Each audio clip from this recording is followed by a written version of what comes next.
A new moon on Monday promises to either straighten you up or knock you down. I'll give you the formula for success this week on Namaste Today live.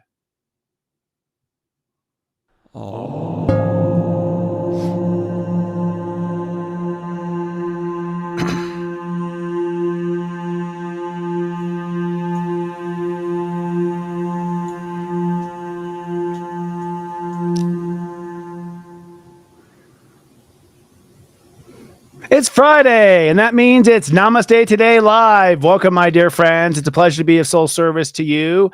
I am your sensei to SeriousJoy.com. My name is Christopher Witecki, a psychic astrologer and a person here who is dedicated to helping you come into your heart.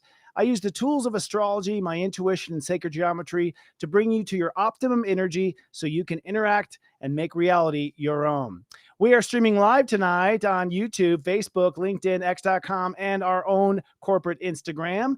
If you're in the super chat, please be advised that all the chat is coming into one great universal consciousness, and we'd love to hear from you wherever you are or what your astrology sign is. Let's take a look at who's coming in today and say hello, hello. Modern Mystic, Michelle Camper, always a pleasure. Iggy, it's so nice. Thank God it is Friday, Iggy. Neptune Girl, thank you so much for your message earlier today. Oh, nice to see Danielle Hall. We also have Nadine Rubinoff. That's a new one, I think. Yakesh Murray, hello. That's a new one. Nice to see you. Quartet Shay, and I'll do two more. Krista Marie, it's so nice. Thank you for the hair. And Carol, is always a pleasure. Hello, Sydney. I saw you there too. We have our super chat friends. You know, it's going to be an intense week. I'm not going to lie. We have on Sunday, Uranus stations retrograde. Pluto strikes back Sunday night when it returns to Capricorn at 29 degrees. We have a new integrity, new moon on Monday at Grandmaster Step 11 Virgo. We have Mars square Neptune. We also have Venus on the South Node. Juno and Venus coming together, Mercury squaring Uranus. In other words, it's a bumpy week, and we have all the details. And later tonight on Astral Mingle, one of my good friends is back to talk. Master numerologist Josh Siegel is back. We're going to talk about numerology and step astrology, but most importantly, we're going to talk about compatibility. So get you and your partner's life path number and your step number, and stay tuned for Astral Mingle at the end of the show. But first, let's take a look at the week's moods and your zodiac weather. This zodiac weather is from Saturday, August 31st to Friday, September 6th, 2024. Looking at the weekend ahead, it's really about zipping up the energy and work you've done on yourself and committing to becoming a better you. On Saturday, it's sunny and inspired. Step 8 means Saturn rules the day. This is a more serious day than not. The moon in Leo does inform you to play and be creative, and you have become convinced about who you should become on the inside. And for that reason, you are proposing to yourself with new marriage vows. On Sunday, it's sunny and hopeful. Step 9 means Mars rules the day. You're going to be active and wanting to get things done. You are becoming activated with your new intentions. That's because you are dreaming a new dream. And this is felt with the moon in dreamy Leo, then shifting into Virgo and becoming hyper-aware and detail-oriented. But there's a major cosmic shift on this day as well. In the morning, Uranus stations retrograde in Taurus, thereby putting a kibosh on further growth for the moment. And Pluto re-enters Capricorn for the last time at step 29 Capricorn retrograde, which is where we derive the title, Pluto Strikes Back. Looking on to the future in the 5-day weekday forecast, over the course of the week, we start off with a new moon that is a powerhouse of transformation, and the rest of the week is about unfolding and getting clarity. Let's drill down. On Monday, it's sunny and hyper-aware. The whole day is really a build-up to the new moon, which apex is around 3:25 Eastern Time in the United States. This new moon is at step 11, and so you spend this entire step 10 day bringing yourself together. You become transformed. You accept the new marriage. And on top of that, Mercury will trine Chiron, linking us to a healed vision for the future. Mars will square Neptune, prompting us to make a major turn with karma. And the new moon in Virgo at step 11 calls for you to love yourself and love yourself some more. On Tuesday, it's sunny and you're ready. Step 11 means you have now become initiated. The world has definitely changed. The moon continues in Virgo. And Venus in her home sign of Libra will oppose the North Node at step 6. This will be a calling to release old aspects of yourself that no longer serve you and embrace a new, fresh direction with the North Node. On Wednesday, it's sunny and rather crunchy. Step 12 means that I have become curious and Jupiter is ruling the day. Feelings have become charged now with your intention for the future. Venus now trines Neptune, linking your creativity with your spiritual mission. And Mars enters into Cancer, possibly disrupting your emotional flow. On Thursday, it's cloudy and moody. Step 13 means Uranus retrograde rules the day. You've now become evolved as you see fit. The moon in Libra may make you feel a little off balance, going left and right with relationships and whatnot. But by day's end, you're seeing your lifestyle on a whole new level. And then on Friday, it's sunny and wrestling. Step 14 means Mercury now rules today. That's a Mercury direct, incidentally. So you are feeling very sharp. You become sharp. You're reconciling your investments as to what goes where. As the day progresses, the moon moves into Scorpio. This allows you to draw some emotional lines with yourself and perhaps others. Venus will conjoin Juno in Libra, bringing a synergy energy to getting along with yourself, and Mercury squares Uranus retrograde, which means there's a turning point between your heart's intentions and the budget or how far you will build.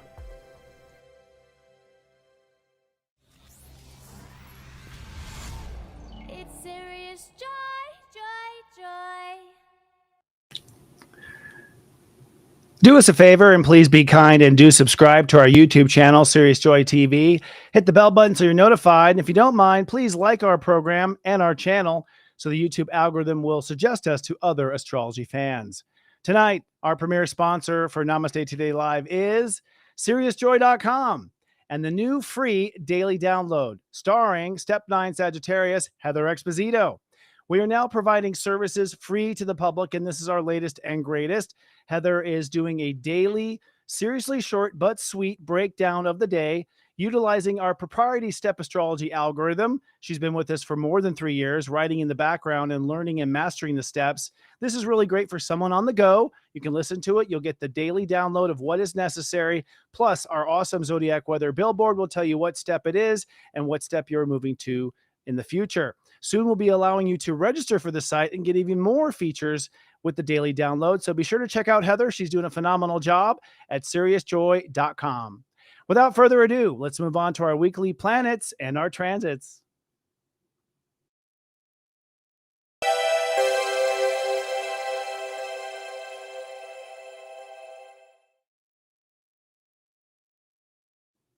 It's harvest time right now. We're in the season of Virgo. And energetically, what we are harvesting the most is ourself, what we've been working on really since March. It's going to be really a powerful week energetically. And over the weekend, I am experiencing or predicting some turbulence. I guess that was Freudian. I'm experiencing. Not yet. I'm feeling pretty good so far. I've actually been feeling never better than I have in the last couple of days because we are in the very early degrees of Virgo. If you don't know, the Virgo state of awareness is the I become or I realize state of awareness. There are 10 states of awareness that all build up to this pinnacle state known as Virgo or I become. This is the consciousness that believes life is real and therefore makes life real. So far, the only part of the reality we've been working on is what I call the meality. That is how you yourself manifest or materialize inside yourself. Are you great to yourself? Are you optimistic? Are you sad? Are you depressed? What are you on the inside? What have you become on the inside? Because that I becoming who you are is ultimately the seed, the magic seed to the law of attraction with the internet, the environment that you live in, and also reality that we create. So this story began actually back in March. We've been talking about it. It's one of the major themes really of our whole decade. Saturn was in Pisces for a full year prior to this March. And in that full year, we came to make decisions, Saturn, about our karma with ourself. Will I continue to abandon myself? Will I continue to put myself through unnecessary tests? Will I continue to doubt myself? Will I continue to circle with myself and follow my thoughts instead of my heart? Everyone has these habits, if you will, these karmic patterns, mostly from the dark ages beating us down and us having to basically reply inside to ourselves and morph ourselves into an inauthentic form to serve our masters or to serve whatever convoluted reality we had been light casting or manifesting in. So by the time we get to this lifetime, Neptune enters into Pisces in 2012. We begin to enlighten ourselves on these patterns. We begin to wake up to the cycles and circles that we have subconsciously found ourselves tied to. And by the time Saturn enters into Pisces in 2023, if I'm not mistaken, we then begin to take responsibility to end these cycles. Fast forward to March of this year, 2024, where we then begin to come out of this first decan of Pisces and begin to realize and recognize our true soul essence. We began to see what our patterns are with ourselves. It became now something that was unavoidable, obvious, and really a matter of whether or not we knew we were going to either be the ones to change ourselves on the inside or we'd go on in the same pattern. From that point in March, which was historical, by the way, the last time Saturn was in Pisces was 1994 and 95. So literally Windows 95 came out the same time your new inner self came out. We've been operating in this inner system since this time. And now as we went through the year in 2024, we began to clear the other, the other states of awareness that were echoing the patterns. First, our ego in Aries with the grand I am and a solar eclipse to boot. Then our grand I manifest, what you manifest from that core of yourself and how what your values are now that you've updated your core to be karma free. Then we had Gemini with Jupiter entering into Gemini, and we've been changing the way we think about ourselves, the way we approach ourselves in our mind, the mindset we take, the prejudice that we approach ourselves with, and therefore the prejudice we approach ourselves in the world. For instance, if you see yourself as a loser, then you see everyone as criticizing you as a loser. So whatever you see yourself as is how you interpret or what you project onto others that may be saying or thinking the same thing. We're going to continue to clear out those thoughts, by the way, but we continue now with this new mindset. Then we went into Cancer, which for me was the toughest part of the year. We were perhaps harboring feelings about our old self, resentments, issues as to, feeling bad about ourselves or old emotional patterns. And then finally, we went into Leo.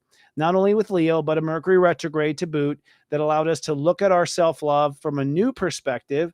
That is, if you have now cleared your karma, if you've shown up for yourself, if you followed through, if you've done the work, then maybe you deserve just a bit more love. Maybe you deserve a little bit more consideration for yourself at the core. And so we've been growing this self-love as we get to Virgo. As the sun then went into Virgo, it was now time to become something on the inside, to materialize different habits, different ways of approaching and responding to ourselves, paying attention to different states of awareness over another. For instance, most people pay attention mostly to their mind when the mind is not the most powerful part of your consciousness. The most powerful is your heart, what you love and who you aim to be. That is the power. Mercury orbits around the sun, which is the heart. The heart does not orbit around Mercury, which is our mind. So as we have gone through these steps, as of last week, we climbed up the beginning steps, which might have been the most difficult, incidentally. Mercury also was retrograde, but stationed direct Thursday night. And I have to say, once Mercury stationed direct, a whole bunch of things came forward for me. At that point, it was very clear as to whether or not I was on the side of myself or I was trying to win over others' opinions of me for me to be on my own side. So for me, I found that I had become a kiss ass, or I had become dependent on other people's responses of me. And I know that sounds maybe unrealistic considering who I am, but I am a person who can teach it very well, but to practice it takes practice. I have to try. I catch myself in these things, and I caught myself several times worried more about the other person than myself and not putting myself first. That brings us to this week energetically, where over the course of this week, we are going to go from step 8 and onward to, I'm not sure what the following step is. I'll go to the plans precisely. But in essence, it comes down to that we are now going to solidify with the new moon on Monday who we have become on the inside. And that will be happening around in the evening, East Coast time here in the United States. We have it where it is in your side. If you're a Serious Story subscriber, we'll tell you where it is exactly on Earth if you subscribe to our service. But in this new integrity, this becomes the cornerstone or the super pellet of how all of reality will manifest in the next year. Now, just as this is happening, something also is happening that is to some degree revolutionary and historic. Our theme, our theme for this entire week is Pluto Strikes Back, but it's also our theme for this entire season. When I say season, Sirius Joy operates in educational season, so we're now in the fall season as of September 1st, and we're predicting Pluto striking back as the main theme all the way to the end of the year. What we mean by that is Pluto is returning Saturday night to 29 degrees Capricorn for the final time in our lifetime. Uranus on that morning of Saturday will also station retrograde, which has been this pushing force to help us innovate what we're going to create and create bigger, better, and stronger. It's interesting that Uranus will then pull back and start to retrograde, which means we now internalize how to be bigger, better, and stronger. You won't have external motivation to have you inspired to be your best. You'll have to put in your own investment to be your best. You'll have to think in your own ways to innovate your life. However, with that absence of that impulse to improve, Pluto moves into 29 Capricorn. And I've been lovingly singing to our staff the Darth Vader theme, dum, dum, da, dum, dum, da, dum, dum, da, dum, because that's what it feels like with Pluto moving into Capricorn 29. It's almost like the Death Star. I actually just recorded a pep talk for the new moon feature on SiriusJoy.com, which will air on Monday for our subscribers with Robbie Hunt, my lead astrologer at SiriusJoy.com. And we were talking about how this Pluto back to 29 is many things at once.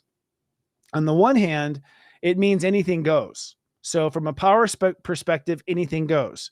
Now I'm going to use an example right now, and this example has to do with our current presidential race, but I'm not going to get political, just disclaimer. Notice how I am being very careful not to disrupt power here by bringing up this topic, but I will just use an example because it's the simplest example I can see. Over the weekend, Robert Kennedy F. Jr. Announced that he would, in any swing state, pull out of the race and endorse one candidate in favor of that, but he would still be running for president in the other states. And he's also up against a major lawsuit against the Democratic National Party to stay on the ticket. So to me, that's an example of the gray, crazy, complicated power structures that we're going to be seeing. Strange deals amongst other people that you normally wouldn't have, alliances against certain corporations, matching with certain corporations. We're going to see a lot of weird gray material as far as not knowing basically who's in charge, what the policy is going to be, or where we're going to go. So most of us will be somewhat in the dark. It is a crapshoot as far as what will happen with power. This is a moment where people have been working up for 15 years now with Pluto and Capricorn. This is the final hour, the final showdown. And the problem with power is people don't let go of it. So there are factors that are doubling down. There are people trying original things like RFK. There are people that are doing some of the old, but making it look like it's new. It's a whole array of power structure. But my perspective is it's 1,000 or 1,000,000 shades of gray. In fact, I'll be having a webinar this month for people who want to get a little deeper on what Pluto Strikes Back will mean for you. I'll have, I'll have details to sign up for that webinar on our next show of Namaste Today Live. But I do believe that for the next few months, moving into New Year's Eve, it's not black and white. It's a shade of gray. And it's a shade of gray within you that can only be felt, not measured, not calculated, probably not very well communicated, because we're talking about when we or will not move ahead with a decision or commitment. And that is based on a shade of gray as to whether or not what we are aligning ourselves with is in alignment with our new integrity. So in other words, this new moon at step 11 Virgo on Monday, 11 is your integrity. What your integrity is spiritually is what you love about yourself and what you love about your life. What you love about yourself, the first one, and what you love about your life, or to love yourself and love yourself some more. If your heart is in agreement with who you are on the inside, and you're in agreement with what your heart is seeking on the outside, according to my calculations, you are in spiritual integrity. Now, that said, Pluto at 29 net 11 Capricorn, it's a net 11 itself, is suggesting that one must align all of our 9 responses to our 2 feelings. So in the step system, you go backwards as it relates to yourself. So Pluto at 29 says, I must respond, step 9, I got this backwards. I must respond to my feelings in the moment in order to net 11, live in my heart and live in a life that I love. So if you respond to your feelings in the moment, the course of decision is not what will this bring me in the world? It's not will I get this on my resume? It's not will I have a seat of power in the world, such as be on the board of directors or whatnot. If you play the game of power by trying to claim power over the world versus claim power according to your net 11 integrity, that's the difference between those who are graduating this cycle of karma and those who will repeat this cycle of karma. Cycle of karma determined by Neptune in Pisces, Saturn in Pisces. Basically, the needle is on the record, Saturn in Pisces, and God is listening, Neptune at 29 Pisces. That's another interesting aspect to this as well, that while Pluto retrogrades back to 29, we do have a couple days of Neptune still at 29. And those energies are sextiling, which means they are having sex. Basically, they're intimately connected. They're working together. This says that your choice as to how you respond to your feelings with Pluto at 29, this is Pluto striking back, directly upgrades your karmic story timeline with Neptune at 29 Pisces. You could say everyone in heaven is watching diligently to see whether or not your character, your incarnation, is in fact going to respond according to your definition of integrity, which comes out on Monday in the new moon, or you're going to respond to what you see in the world. Are you going to play the chess game of life based on what you are seeing in the world, or are you going to play the chess game of life based on the definition of your integrity? That ultimately is the big test, and that will be the big dividing block as well. So as we go on to this week, we have this really bombastic bamboozle energy come out, come out on Sunday. I'll clear my throat in a mute if it keeps happening. We will basically have Uranus retrograde on Sunday. We'll have Pluto creep back into Capricorn on Sunday night. And when that happens, we then go into Monday with this energy of what is going to be my integrity. It would be my guesstimate that there may be something looming like the Death Star happening in your life, other than politics and national stuff. There might be something with your own board of directors, with your own company, with your own PTA, with your own group of power. You might be having a manifested ruckus there that that sort of forces the story to you a bit more close to home. And then come Monday, we have the ability to come into that integrity or not. And interestingly enough, on Monday, Venus will cross the south node, which means it opposes the north node. This happens around 5:58, which is actually, this happens around, I'm getting things confused actually. On Monday, I'm looking at Tuesday. On Monday, prior to the full moon, I'm a day ahead there, pardon me. On Monday, prior to the full moon, Mercury will trine Chiron. So that means that before the new moon apexes, you'll have an idea to sort of repair your vision of how you see the future. Many of us have seen the future as doomsday, the great reset. We've said our future has to do with loss of owning things, or our future has to do with communism, or our future has to do. We've all had this dangerous word that we've applied to the future as a possibility. And that doesn't matter what side of politics or the earth you happen to be on. Every person has seen their own version of doom or doomsday. Now, I personally believe, because it's Chiron, that the fear you are seeing about the future is you projecting your lifetime with Mussolini, your lifetime under Hitler, your lifetime under Attila the Hun.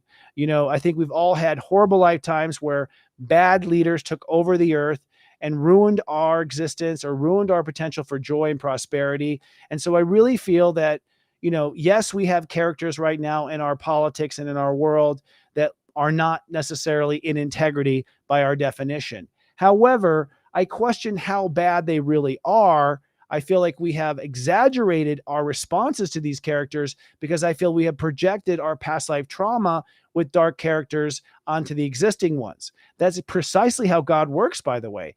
It's like a Rorschach. How do you see what's in your subconscious unless you see patterns of that in your life? And part of enlightenment and part of awakening is to be able to separate these two distinctions. That's the million shades of gray. Perhaps I am feeling right now my lifetime where I was under a dark king. Perhaps I'm feeling right now the time in my lifetime where we starved to death in a past life. Perhaps what I'm seeing now is a reflection, an echo of this power problem, but not all of the emotion that comes up with this power problem. So when you can dissect and separate and use little boundaries to segregate your feelings, that's Pluto at 29 Capricorn, to draw boundaries, right? So 9, to act on what I feel in the Pluto consciousness and draw boundaries and make distinctions between my feelings. When you make distinctions between your feelings, their lineage, where they came from, you take power over your feelings. They're no longer this tidal wave of emotion. They're now a million buckets of little water catching drops of karma coming down from your conscious ceiling. And when you organize them into these buckets, you now have control over your feelings. They don't have control over you. So part of what's happening as we go forward this week is we must make distinctions about our connection to our power in the future and whether or not we are attaining power or making decisions to soothe our past life drama directly or attempt to falsely soothe our drama by trying to control the outer world and make something different. If you try to control the outer world to change your inner world, you are backwards. You are in the old school. You are not in alignment with how reality works, in our humble opinion here at Serious Joy. So going forward then, giving the week as far as an outlook, you then, as I said, on Monday night after the new moon, the new moon then calibrates what integrity is. We've redefined our vision for the future and given a new label. And then Monday night, Mars will square Neptune at 28 degrees Pisces. I'll show the chart of this a little bit later. And that square is ultimately the turning point of your karma. What that square is, your mind is either trying to control the world for you to be happy, or your mind is in control of yourself to make a happy world. That is the distinction. So pretty much on Monday to Tuesday, we've separated the struggle bus from the unicorn bus as far as the destination of where we are headed and the timeline we're going to manifest and live in. Then on Tuesday, as I mentioned, Venus will cross the south node at 6 degrees Libra, and that will be an emotional dump of letting go of all the things that you have done wrong to yourself. Maybe not been there for yourself, abandoned yourself, allowed yourself to get addicted to substances, allowed yourself to marry the wrong person. We have to forgive and forget the big bad wolf moments we've been to ourselves. So I do expect an aftermath of this new moon. I'm expecting a new moon hangover. I am predicting that people will have to shed some tears or forgive and let some things go, because if you don't give yourself a clean slate for the new era, you will inevitably take the baggage on of the old era and then infect all the law of attracted scenes and situations you bring into your life according to that pain. So as we look ahead at the week and really analyze what it's going to be, I'm trying to actually, as I mentioned, the week's title is Pluto Strikes Back. And this is also the month's title. Over the course of the month at Serious Joy, we are shifting now to a monthly paradigm where we're just doing 1 month at a time by the sign instead of by the calendar month. So we're leaping off, as far as our million shades of gray, we've decided to organize strictly to an astrological calendar and sort of give up the Western calendar as our main footprint, a huge theme for us. And so we feel like over the course of the month of Virgo, the theme is I Become Realized. This first week of the second week of I Become Realized is Pluto Strikes Back, which means Pluto comes back into your space at 29. And for you as an individual, I've been talking global, but for an individual, I feel that this is going to be an integration of what you have learned for the last 15 years with Pluto and Capricorn. I'll be talking about that in this week's Tea Time Horoscopes, where it fits in your life. But ultimately, whatever you've learned in that 15 years needs now to be applied and used constructively. So that's the shade of gray you want to be on, is the one that has to do with your own personal power structure and your own lessons of power. The subplot of the week is In Labor with Me. In Labor with Me. And we pounce that off of In Labor Day on Monday. Because we come into a new moon at step 11, we feel at Serious Joy that you are in labor with this new version of yourself. What I mean by that is it's going to be a little painful to let go of a lot of things about the way you become on the inside, because as strange as it may sound, even if something is dysfunctional, it's comforting. It's comforting to return to the old beating yourself up. It's more natural, it feels like, to go ahead and be inside yourself what you've always been. A lot of people this week have said to me, "You're not the same person you used to be, Christopher." And I've said, yes, constructively and deliberately. It doesn't mean that I'm necessarily at my perfection point, but I'm certainly not going to be who you've known me to be in the past, because I'm not being that person to myself. Since I'm changing everything inside of myself, all of my relationships and everything outside myself will also elevate to this new spectrum. So, part of what this week is about being in labor, is that people around you might try to argue with you, pull you back. Misery often loves company. Some people who are emotionally codependent with you will not like that you're moving on, because you're now taking away the baba, or taking away the energy they're used to sort of siphoning on. And even in cases where you are a person who is helping and you've been helping another person, you may find that the person you help doesn't want it anymore, that they now want to do it on their own, that they are pushing away from you. And again, we are not to take any of this personally. This is the natural effect of us evolving and becoming the best version of ourselves that we can be. So you may be in labor with labor pains with yourself for the entire week. The key question to ask ourselves this week is, what shall I forgive and release to God? What shall I forgive and release to God? Now, this has to do with mostly ourself in the world. So, for instance, there's a lot of battles that we have been under the scope of. One of the Virgo symptoms of being Virgo is it drives you crazy. The Virgo energy drives you crazy when something is out of place. We have that for everyone. Virgos time a million. They're a million bugged because things are out of place. And so as we go this week from step 11 on Monday to 12 to 13 to 14 on Friday, we begin to see a reflection of our daily life. And our daily life is all based on the choices we made under the spell that we had to create the life to change who we are. That was a spell that we're put under by media, religion, everything. The truth of the matter is if we change ourselves, we change our life.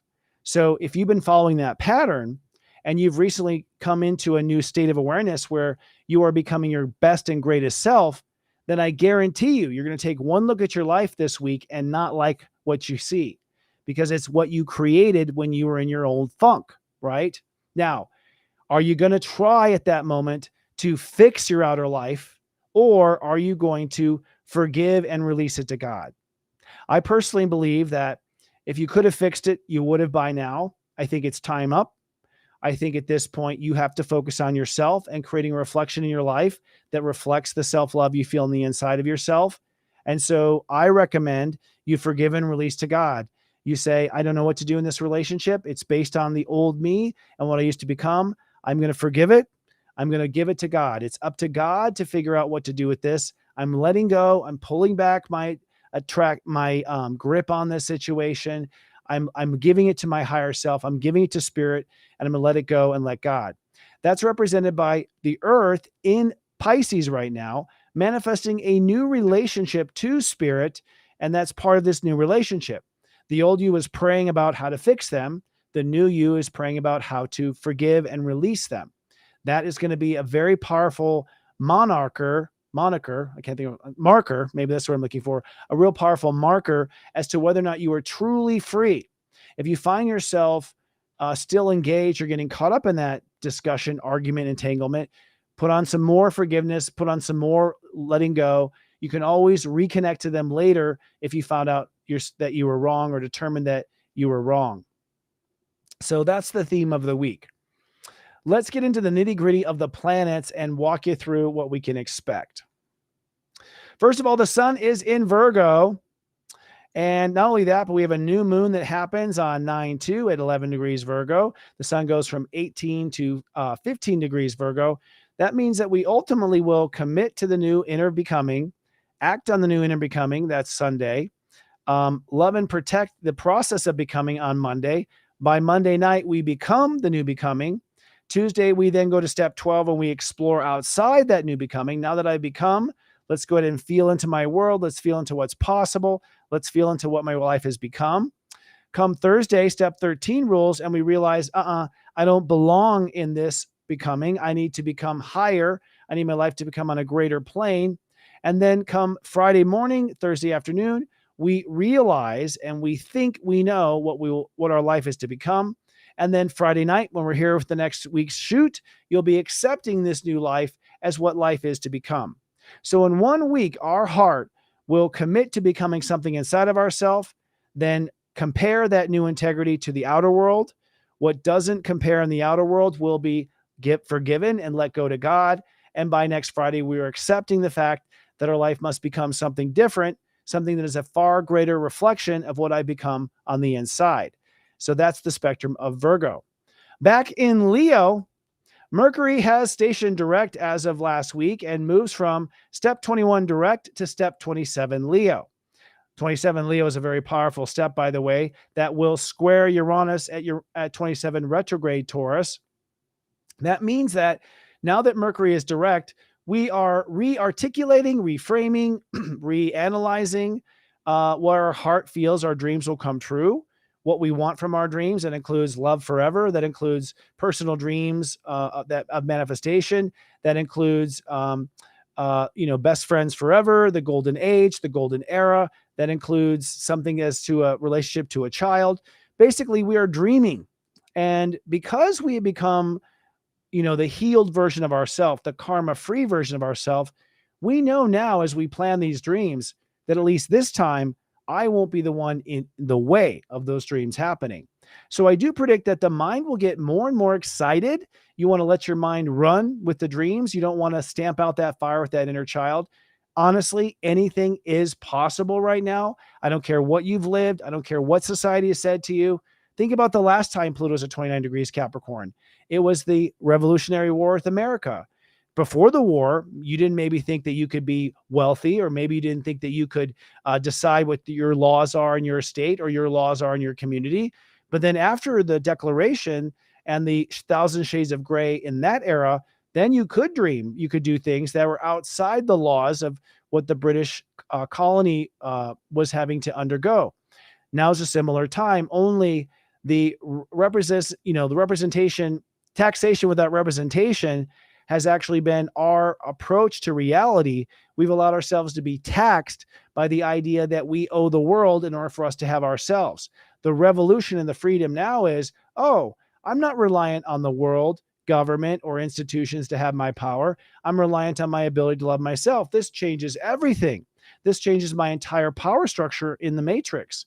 That said, as Mercury goes from step 21 to 27, you will visualize the new dream, take it to a higher level at 22 when it actually trines Chiron at 22, come up with a new vision at 23, accept the new vision at 24, connect it to your higher self at 25, commit at 26, and at 27, it's go time. So in 1 week, you will think through your personal dreams on a higher and greater level, all based on the fact that you are right with yourself this time, and you're not going to fall under the illusion that you owe something in order to get there. Now, emotionally, the moon is making quite a run. Tomorrow, the moon is in Leo for Saturday and Sunday. That's going to bring an awareness to your heart and what your heart wants.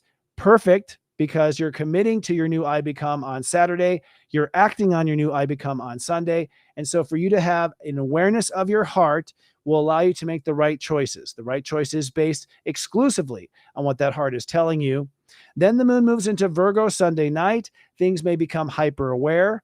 As the moon climbs to its new moon status on Monday night, you will emotionally repeat and go through maybe all the little details and aspects emotionally that could be keeping you from feeling that you can become who you're meant to be, from feeling your life can become what it's meant to become, from feeling the future can be what you hope it to be.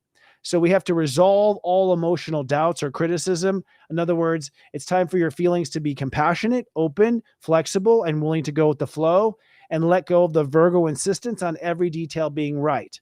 As long as you know the premise of what your heart is looking for, you can give a little bit of that power to the universe to manifest a detailed expression of what you feel is right. So I do predict that we're a bit more cranky and detail oriented from Sunday night into Monday and the new moon. And then from Monday night into Tuesday, we're emotionally realizing what the future will become if we follow through with this new moon integrity definition. Then Wednesday night, the moon moves into Libra. And this highlights a section of the karma that I will be bringing up. We got sort of a pajama party going on in the early degrees of Libra. We have Black Moon Lilith, the South Node. We have Juno in that space. Venus has entered into that space. And as of Wednesday night, the moon enters into that space. And what this does is change this emotional theme.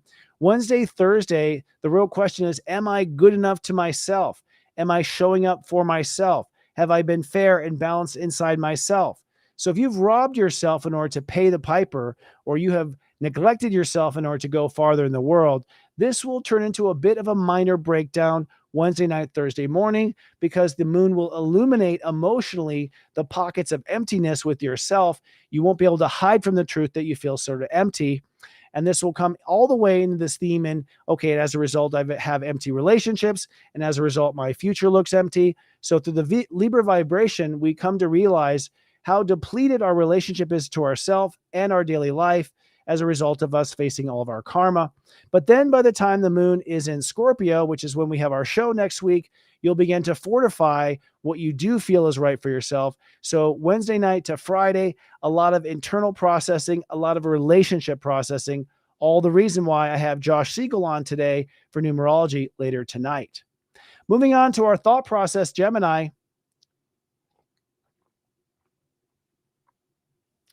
Good chance for a drink.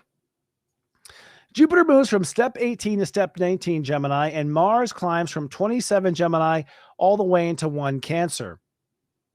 Mars does move into Cancer right after the new moon, or I think it's right after Venus crosses the South Node on Tuesday, if I'm not mistaken. So we're all heave-ho about our big picture and the ideas that we want to launch. We're very excited about the future until Mars goes into Cancer. And then once Mars goes into Cancer, we start, swirling about how we feel about certain things. If your mind has ignored your emotional needs, it will be very self-evident when Mars hits Cancer. I am predicting for many of the signs to get a little moody once Mars hits Cancer, because we haven't really looked at our core feelings about these matters since the sun was in Cancer. So things might get a little moody from Tuesday on. Jupiter going from 18-19 basically says your plans, as far as you know it, are ready to go. Lock down the plans, pull the ignition, and move forward with what your ideas are about the future, your strategies, your plans, everything. Go forward. You will have time to rewrite these plans when Jupiter retrogrades later this fall season. But for now, you've got what you need to know. You wouldn't know what the best practice was unless you move forward on the existing ideas that you have. So move forward with what you know, hold off with what you don't. As I mentioned in this consciousness of Taurus, Uranus stations retrograde on Saturday morning at 27 degrees. The biggest issue with this, I believe, is going to be the fact that we've been all feeding off of the upward growth of our manifestations. In other words, when times were hard, at least my business is going forward, or at least my school's going forward, or at least I'm building this house, or at least I'm doing this. Well, all that goes on hold as of Saturday morning. You will not feel the universe pushing you to innovate. You'll have to put in the energy and time yourself. You'll also have to flush through areas where you skip steps, where you were not really where you belong and you overstepped or understepped. And that will be really a 5 to 6 month transit. Uranus stations direct on 11 degrees Aquarius. So when the sun reaches 11 Aquarius next January, by the way, Jupiter on that day will also be 11 Gemini.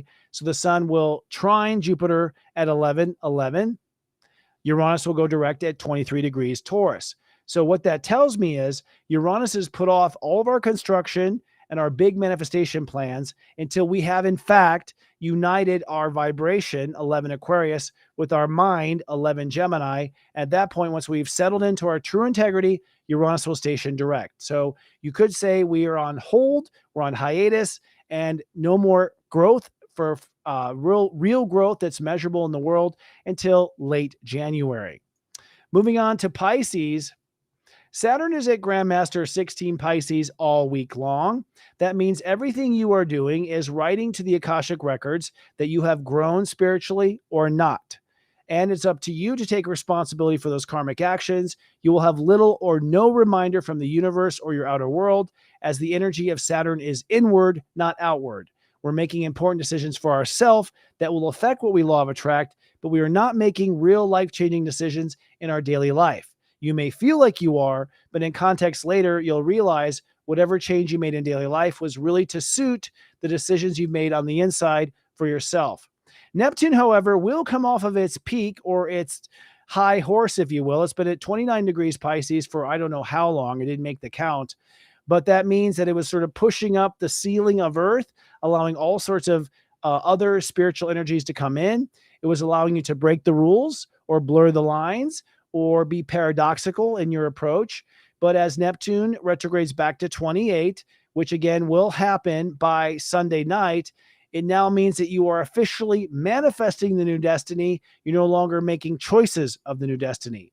That's why it's very important when Pluto retrogrades back into back into Capricorn on Sunday, that you are very clear about how you respond to yourself and what your definition of spiritual integrity, Neptune 29 at 11, actually is. So be very clear on that. Neptune at 28 means that from this point forward in this month, we will be manifesting the new spiritual timeline with Neptune at 28. Back in Aquarius, the Death Star, we start today with Pluto at 0 degrees, but it will creep over into 29 on Sunday. This is the final tested degree. This is the final test of power. This is the final grab for power on Earth. We'll then be now fighting over what this grab is going forward with Pluto in Aquarius. Pluto will re-enter Aquarius for good, or for 24 years in the late November time, I think the third week right before Thanksgiving here in the United States. Again, once Pluto hits 29, anything you have learned over the last 15 years is subject for a final test. This is going to be adding a lot of irritation onto people, because there'll be situations where you could have sworn you nipped that in the bud, that it was over. That's not something you have to worry about anymore. But you might have overlooked something, or they may have felt empowered for one more strike back. So we have to be conscious. People may be going for something that's ludicrous because their ego, the 9 and the 29, can't let go of the emotion, the 2. And so for people who are attached to the emotion of winning or succeeding or proving themselves, you're going to see those people come back. That's what we mean by Pluto striking back. We are all on red alert for final tests when it comes to power. And then moving on to the Aries vibration, the North Node stays steady at 6 degrees all week long. That means that you are to take action towards the new relationship to yourself, towards the new marriage vows, and to do the new and not do the old. As I mentioned, Chiron is at step 23, but will retrograde back to step 22 this week. So this means consequential changes. In Aries, it means the character I become. And so we're transforming ultimately the character we become. This is in counterbalance to Chiron healing a character we once were that we're not so crazy about. So this character of what we can become is the 22. It's based on where we belong according to our heart and our feelings, and not where we belong as far as settling scores, proving yourself right, being the king, the number one, the best, the greatest. These superlatives where you are competitive against the world instead of competitive against yourself is the difference between believing the world is what is real versus believing you as real first, creating the world. So I believe that if people start to wake up and realize that they are creating a reflection of themselves in the world, then they will feel they belong being somebody different in the world, since they don't have to impress anyone in order to impress the world. Impress yourself and you will impress the world. Try to impress the world first and you will not impress yourself. Now, moving on to the South Node in Libra, the mirror of this, the South Node, of course, at 6 degrees all week as well, but crossing over Black Moon Lilith in that space, and also Venus will cross over all of these. So this is what I call about the pajama party here. Venus crossing these degrees in Libra. Venus goes from 1 to 10. So this week you might feel a little vulnerable, a little naked with yourself, maybe disjointed, perhaps out of balance. All of that is fine.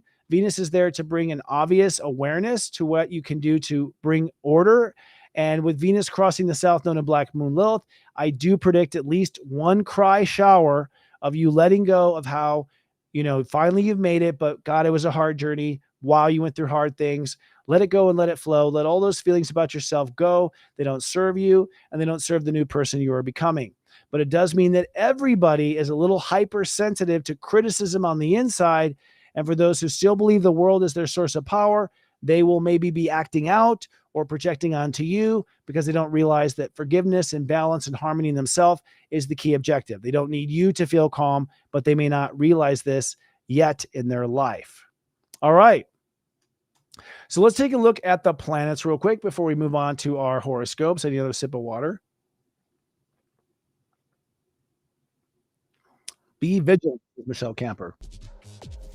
All righty.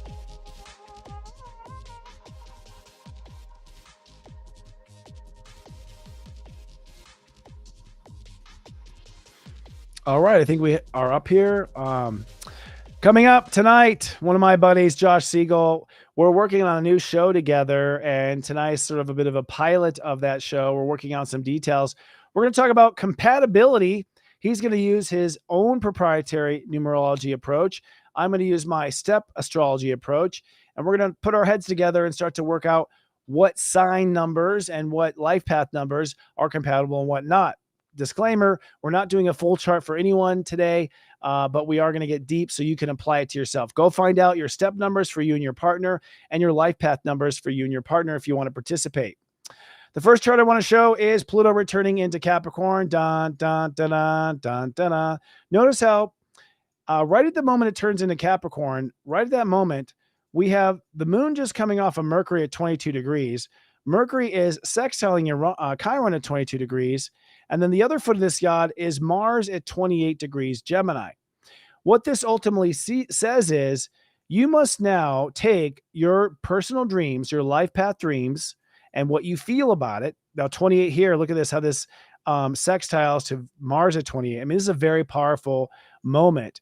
Jupiter at 19 and Mars at 28, they're both net 10s. So that means that we intend to manifest these ideas that we are dreaming about. And we take, you can see this, there's a screen line here. We take our heart's dreams and our ideas, and we say it's time to shift our position of power in the world. It means it's time to let go of waiting for someone to fix us or heal us or save us. It's time for us to make decisions that may be a million shades of gray that put us in the right position. This happens, of course, at 8:08 p.m. Eastern time on Sunday, September 1st. Now, this is backwards. Uranus actually stationed retrograde earlier from that point, stationing retrograde around 11 a.m. East Coast time. But as you can see, the retrograde here at 27, it actually retrogrades before Pluto goes to 29. So we sort of lose that power first. And it's making a dirty trine here to the south node as well. But this means that the universe is not going to push us to grow or be higher. It's up to us to do that on our own. Then on the second, let's see, we have things happen before then. I don't think I put this into order here. My bad. I do this every time and I mess it up. There we go. So first off in that day, first that night. So this is Tuesday morning, which is too far. I need to go higher up here. Sorry. Mercury trines Chiron first. I always get these backwards, especially if I'm moving too fast before the show. Okay. So first thing that happens on the second is Mercury trines Chiron. So this is where Mercury and Chiron do come to this new realization that maybe I don't belong being the loser. Maybe I don't belong being the nice guy that finishes last. Maybe I don't belong being the one that takes it for the team. Maybe I don't belong being the whistleblower at work because it's not in alignment with my dreams. And notice how the moon's at 4 degrees Virgo at that moment, realizing I belong somewhere with myself because I belong somewhere else in the world. That's Monday in the morning. We realize that. Then we process all Monday morning as the moon climbs up to the sun here. Every degree it climbs up to, it's sort of awakening what we become or not become. And so there's a lot of emotional processing on the inside as the moon climbs up. Then we apex to the new moon in Virgo. This is at 11 degrees. Very powerful. This new moon is the new definition of integrity. This is also, if you put the earth on the other side, the new definition of spiritual integrity. At this new moon moment, Our mind at step 23 has a strong vision at 5. That's a Grandmaster Mercury. So I have a strong vision, Mercury, of what my heart wants. I also have a strong vision, because this is the vision of Jupiter manifesting what I believe, and Mars manifesting my vision for what I intend to happen in the world. We are also very clear on the way I must talk to myself and the attitude I must take with myself, with Venus at 5. Pluto 29 means this will all result in 1,000 shades of gray as far as where my power is going to ultimately be. And of course, the North Node at 6 means I'm going to be someone new to myself. Yes, obviously, the definition of what I become. Then later that night, really Tuesday morning, depending on where you are, is the square between Mars and Neptune. Mars at 29, Neptune at 29. So basically, as a result of claiming your integrity, you then will either continue on the same spiritual path or change your spiritual path. So really the timeline as to whether or not you are on the unicorn bus or struggle bus is really going to be carried out based on that new moon. The new moon's definition of integrity at 11 is what determines whether or not you go onto a new timeline or not, and you fall down a new path of ideas or not. This is a spiritual sorting bin of how karma works. Then on the 3rd, Venus is then conjoins. This is where Venus then conjoins the South Node, as you can see. That conjunction is really the spiritual release, the spiritual dump, if you will, of your emotional baggage with yourself, letting go and forgiving, coming to an ease and acceptance of what you have been to yourself. You cannot move on to what you can be to yourself unless you end and forgive what you have been to yourself. Then shortly after, Venus will then move over Black Moon Lilith, which means it's time to forgive yourself. So there's a lot of inner work that happens this week with Venus moving into this space. This is what I'm calling the pajama party in Libra. You got the South Node, the moon to come, Venus, Black Moon Lilith, oscillating Lilith, Juno, and even the asteroid Eros, which means how we fall in love with ourselves is determined by your response to yourself in these areas. And then finally on 9/4, at around 3:46 p.m. in the afternoon, Mars then dips into Cancer, which is not its favorite place. It does mean that we're going to be sort of paddling and dog paddling in our own emotions about ourselves. I think if Mars moves into this space and you've done the work with Venus right here, see how Venus is conjoining Black Moon Lilith. So there will be a moment where you face your shadow. Most certainly when Mars moves into Cancer around 3:45 p.m. on Wednesday, hump day, you will face your shadow. And this Mars in Cancer will either be positive if you face your shadow or negative if you refuse to face your shadow. Venus, of course, then moves on to conjoin Juno, which means you get re-married with yourself. Juno being the synergy energy of how we relate the best, either to ourselves or others. So this ultimately says that Mars in Cancer will be positive if you develop new marriage vows with yourself. Mars in Cancer will be a hellstorm if you refuse to face these aspects with yourself. All righty. That concludes, of course, our planets and transits. Now we move on to the fun stuff. Go steep yourself some tea, my friend, and let's have our weekly tea time.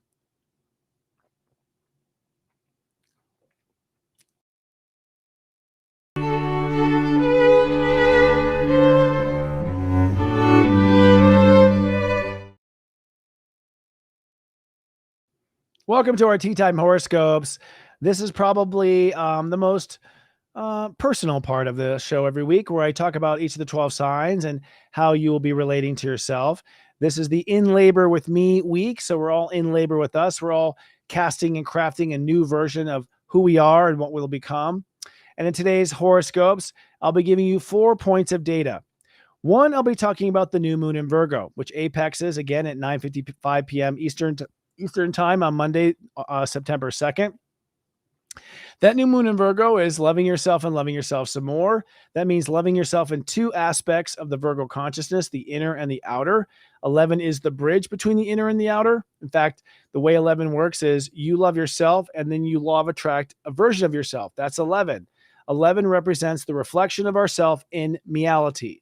So I'll be talking about where you must love yourself and where you will law of attract a reflection of that becoming for each of the 12 signs.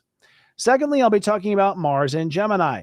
Remember, I said that Mars is pushing these new ideas in Gemini, At one point, Mars squares Neptune on Sunday night, which means these new ideas must be reconciled with your spiritual destiny and the agreements you made with God. I'll be talking about for each of 12 signs where it is that you're pushing intellectual plans and strategies.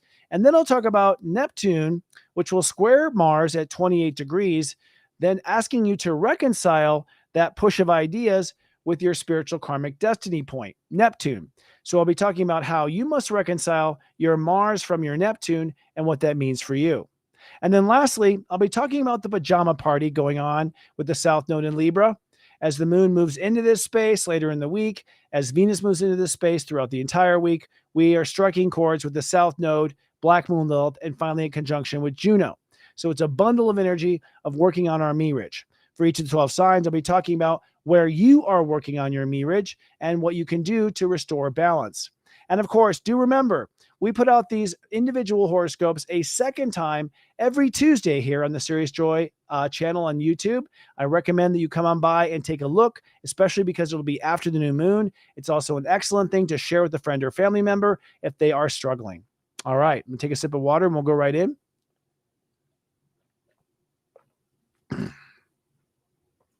Starting first with the Aries. Aries, you are coming into integrity with your health and your lifestyle. So it's time to love your body and it's time to love your life. If you don't love your body, you won't love your life. And by body, we're not just meaning your physical flesh and your organs and your bones and connected to the knee bone. We're talking about how you live in the moment. Do you embody fear? Do you embody anger? Do you embody resentment? Do you embody sadness? What do you embody emotionally? That's what affects your body. If you're not embodying self-love, you're not doing it right, period. It doesn't matter what's happened in the past, how sick or not you may be. If you're not embodying self-love, you're off the mark. It's simple as that. Everyone plays by the same rules. If you embody self-love in your body, you will manifest a lifestyle based on that principle. And so that is where you are taking control of your lifestyle and setting a new standard. The way you treat yourself is the way the world will treat you. Now, Mars in Gemini says that you are ready to go forward with some major intellectual property, maybe a script, maybe a book, maybe a strategy for developing a project. Maybe it is a new communication. Maybe it's a master of ceremony somewhere. Your ego is ready to put the word out, to act on the ideas. And this overall creates an attitude that you have about life. However, that new attitude must be reconciled with God, your higher self, the angels, and whatever your interpretation is of higher spirituality. You could say that Aries and Aries risings are in two schools. The Aries that have faith and have a connection to higher self will be the empowered ones in the new era. The Aries who do not have a connection to higher self, no matter what the definition may be, will be struggling for power in the new era. So this is your chance. You either incorporate your higher self or you will not be a spiritual winged ego. And then the pajama party going on in Libra has to do with your Mirage. You're going to let go this week of all the times you let yourself down, all the times you abandon yourself, all the times you put outer world goals in front of your old inner world goals. You'll also find out with the conjunction of Juno of how to really get along with yourself. And so you will be tender and, let's say, self-critical when it comes to the way you relate to yourself. It's not important what you do. It's important of how you respond to yourself and whether or not you make it better. Okay. Need some water in the break. Taurus. Taurus, you are becoming someone new when it comes to self-love. This has been very difficult for me. I've had a lot of challenges this week, even with other Tauruses who are trying to love themselves, and that was getting in the way of me trying to love myself. So sometimes it's not a perfect match. You have to agree to disagree because you have to love yourself first. But Tauruses are at the core being called to love their inner child and love themselves first. This will then create a world that you love, a creative path that you love, a romance that you love. So you're either going to love what you create or you're going to not love what you create based on whether you are loving yourself first before you love another. Now, the Mars in Gemini has to do with abundance in business. Tauruses and Taurus risings are moving forward now with a new plan to manifest abundance. Abundance may be money or lots of widgets or publishing something or creating a project or a new revenue stream or a job. It's anything and everything under the hood Jupiter has still got a lot of work to do when it comes to finances and abundance. However, this new ploy for making money must be reconciled with your social reputation and your social mission in the world. You have come to be a certain person at a certain time in order to fulfill a God mission in the world. Every Taurus is doing God's work in the world. Every Taurus has Pisces ruling their 11th house, their relationship to the world. The problem is that you had so much karma that your relationship to the world was not pure and authentic to who you are because you were trying to not be who you were. But now you know who you are and who you're not. Now you know how to be on the right side of your heart. And so whatever plans you have to make a lot of money must be in concert with your spiritual mission. The pajama party in Libra has to do with your health. It's now time for Tauruses to get into a state of being that is now free from past mistakes.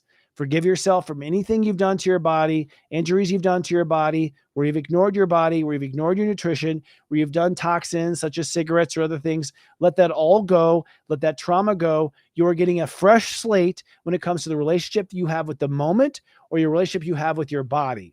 And once Venus conjoins Juno at the end of the week, you're going to find that you find a new synergy energy with how to relate to your moment and how in the present. So it's a kind of a renegotiation with how you live in the moment and in your body. Geminis. Geminis, you are learning to love yourself and love yourself some more when it comes to your emotional field. When it comes to feelings, Gemini falsely assume that they are stuck in their emotion. And they quite often just sit there sort of drowning in it, waiting to be rescued or waiting for it to magically go away on its own. So Geminis are really going to have to step up now to really love and transform their feelings about themselves into neutrality. That will allow you to change your feelings about life into neutrality as well. You need that emotional calm pond at the bottom of your consciousness if you're going to live to your destiny and legacy in your career. So you're setting up your emotional foundation for your career and legacy success. If you walk in feeling good, you will naturally think positive thoughts. If you walk into life feeling bad about yourself, it will skew your thoughts and create false projections or false interpretations of the data. So it's really important to get that emotional pond nice and squeaky clean. Now, with Mars in Gemini, your sign, it means that your ego is now ready to launch an action or a character plan or some sort of new version of yourself, perhaps a new way of working, a new way of behaving day to day. It's time now to be that new Gemini of strength and ability. However, the square to Pisces or square to Neptune on Sunday night says that you must reconcile that new you with your career destiny.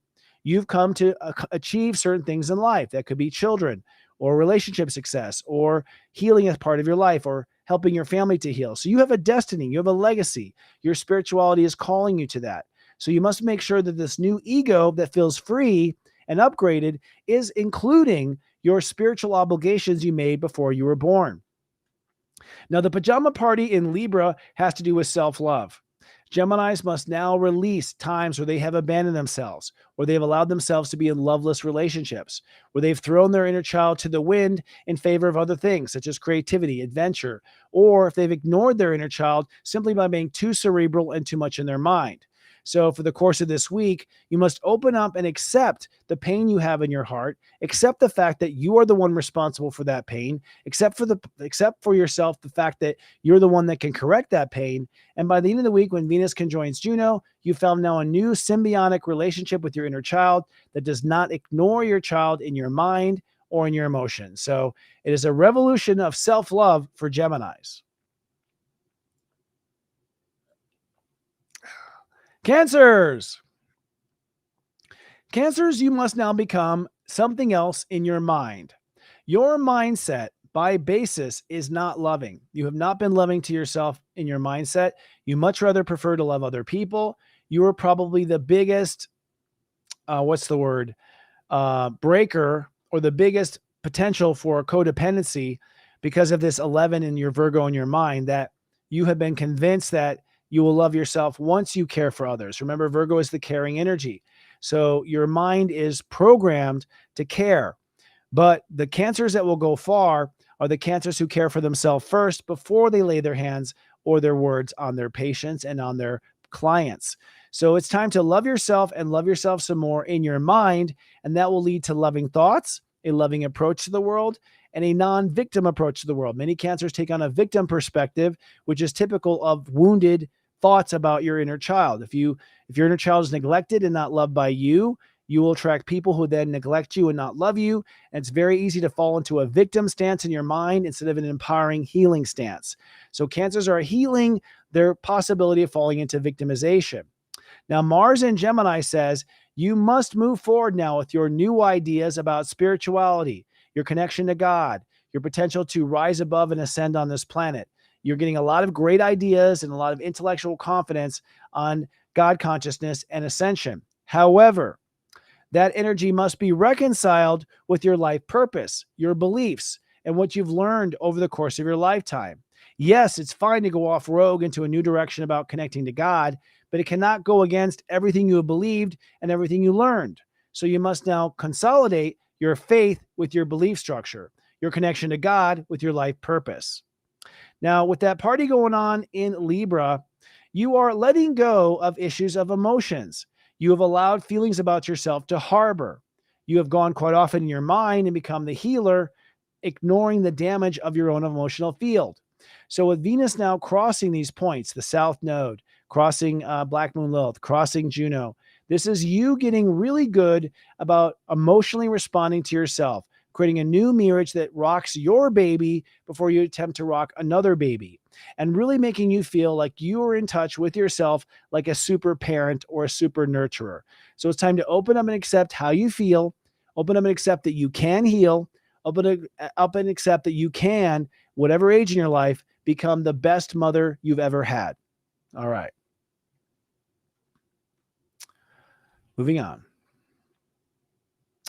Leos, you are becoming a new state of awareness when it comes to self-worth. You are learning to love yourself and invest in yourself first, which will then lead to the investments you want to make. Leos have become too often codependent on applause, likes, comments, attention in order to fuel their self-worth. And many Leos became codependent, feeling that they needed the applause of the world to feel that they were worth anything. You are taking your power back, Leo and Leo risings. You're realizing that when you love yourself and you love yourself a bit more, you create a value in you that is infectious. And so you're going to realize that many of your investments into other people, into projects, maybe into other things like clubs, was not for the motive of participating. It was the motive of drawing in more attention to feel better about yourself. And so once you're in integrity with self-love and you are creating your own soul capital credit card inside of yourself, you no longer need to tax yourself or drain your resources investing in things that were really designed to prop you up and make you feel like the king or queen. So Leos are loving themselves and loving themselves some more when it comes to their self-worth, and this leads to new opportunities for money and materialization. Mars in Gemini is pushing Leos to get out there and manifest where you belong in the world, to strike your reputation, to become again the king or queen of the jungle. But when Mars squares Neptune, it says this must be reconciled as to make sure you don't fall into old karmic problems when it comes to trust, boundaries, trespassing, sexuality, sexual wounds, predatory behavior, accepting staying stuck because you're afraid of being uncomfortable.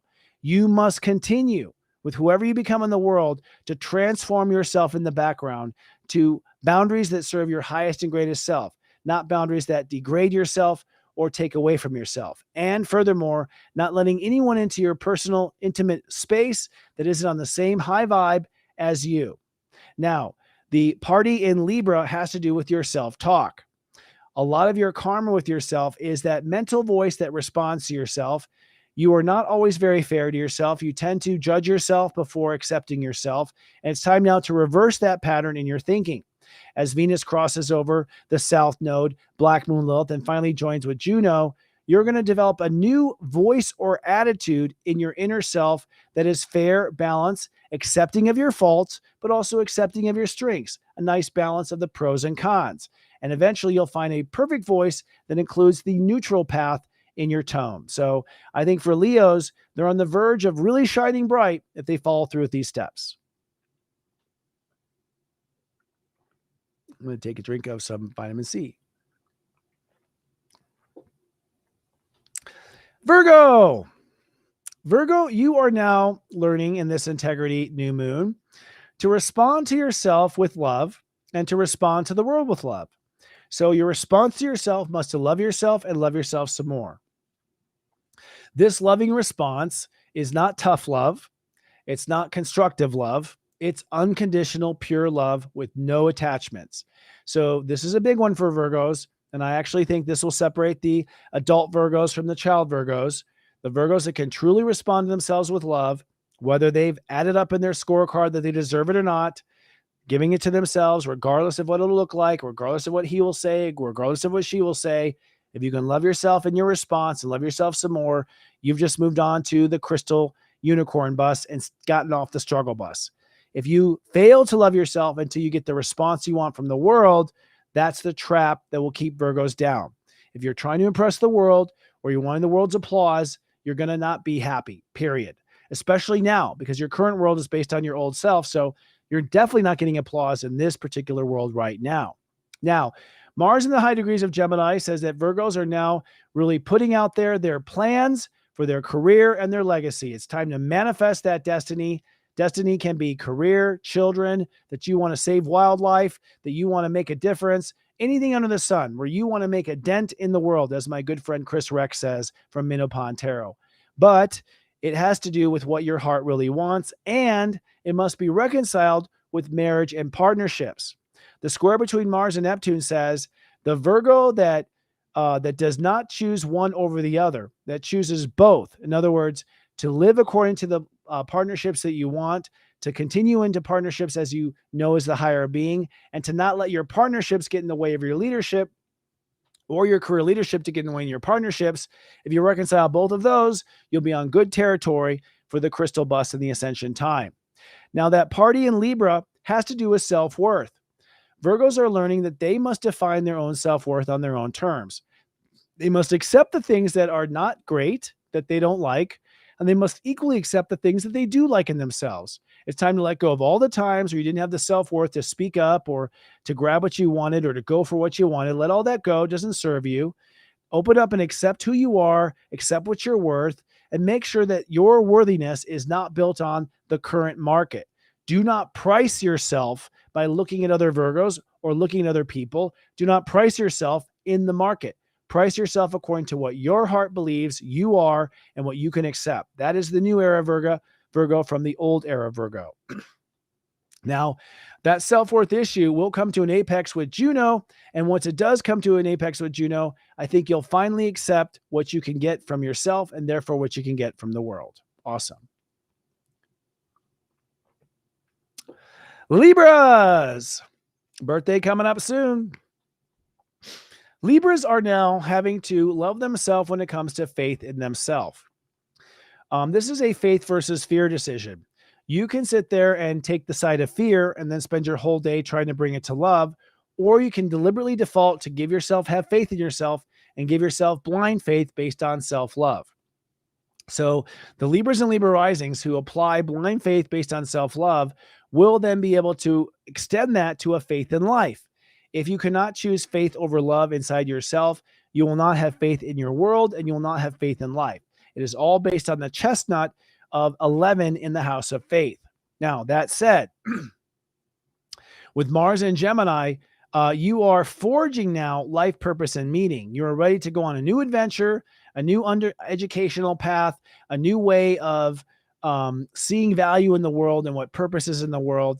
And so I think a lot of Libras are very excited right now because finally there's some cool stuff that's happening with the Gemini spectrum.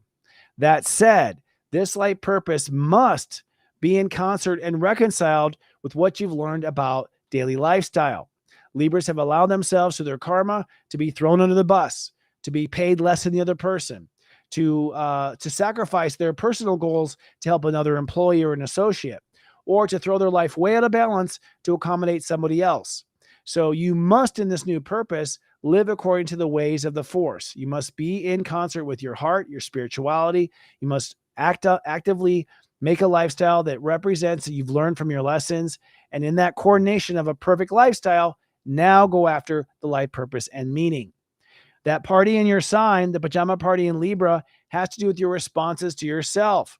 As Venus moves through and crosses over, like I said, the South Node, Black Moon Lilith, and Juno, you will be letting go of all the times that you screwed up. I should have done better. That part of yourself where you blame yourself for not treating yourself right, or I should have said this when I talked to him, or I should have been better with myself when I negotiated that.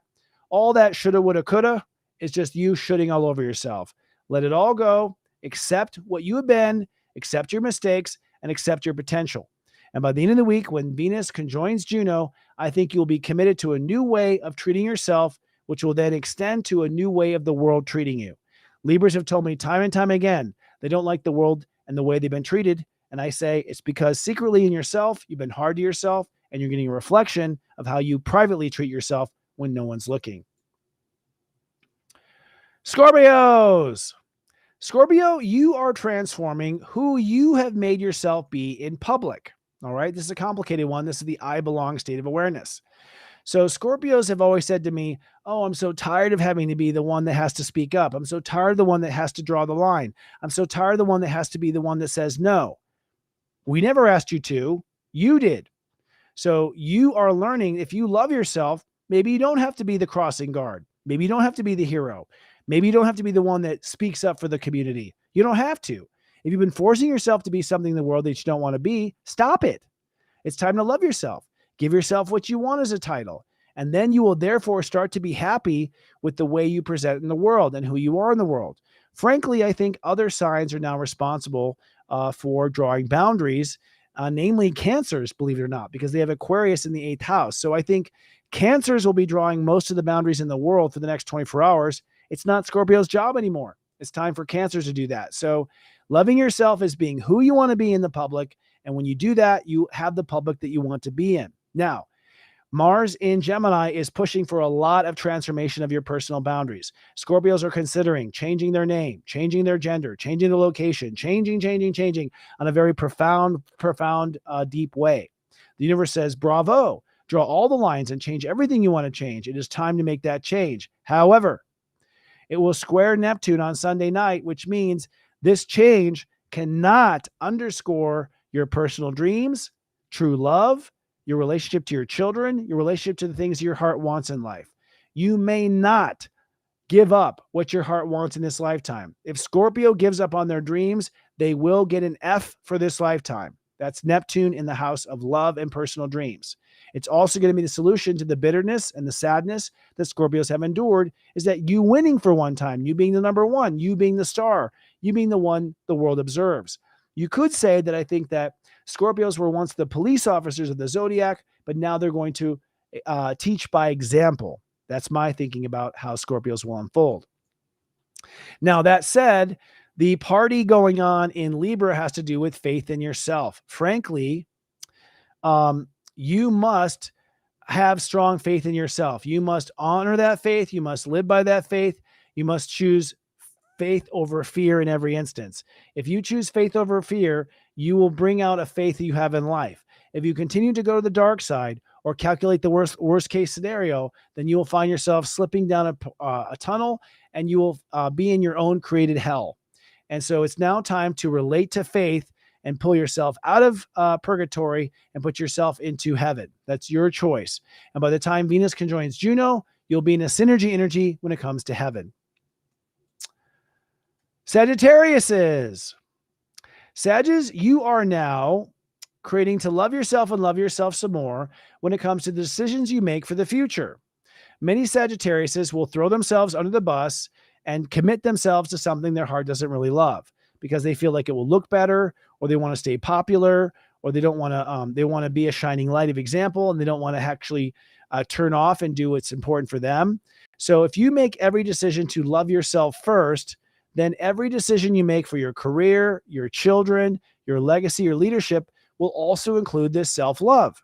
So you could say that Sagittariuses are pulling their career into integrity. They're finally on a path where their career equates and matches what their heart really wants from their self. So we're about to see some amazing stuff come from the Sagittariuses and Sag risings.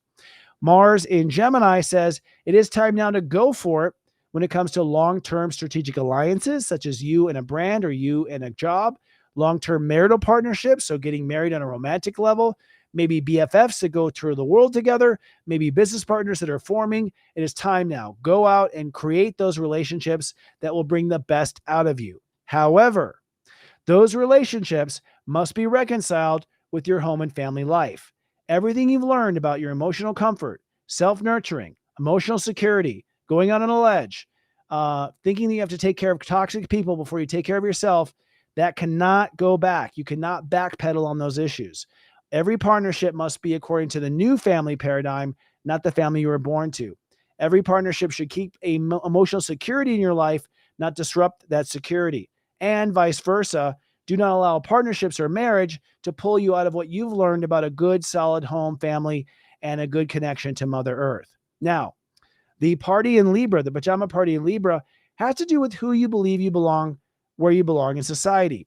Very similar to Scorpio, Sagittarius have most often played a role in society that they forced themselves to play. They were being one for the world or taking one for the team. They were sacrificing themselves in the moment so that they can help the world that they are in.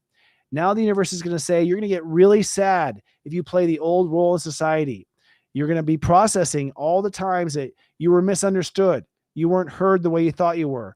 You weren't taken for your credit or your ability. It's time to let all that go and forgive yourself for messing it up, because you did allow it to happen in your wizardly world of creating reality.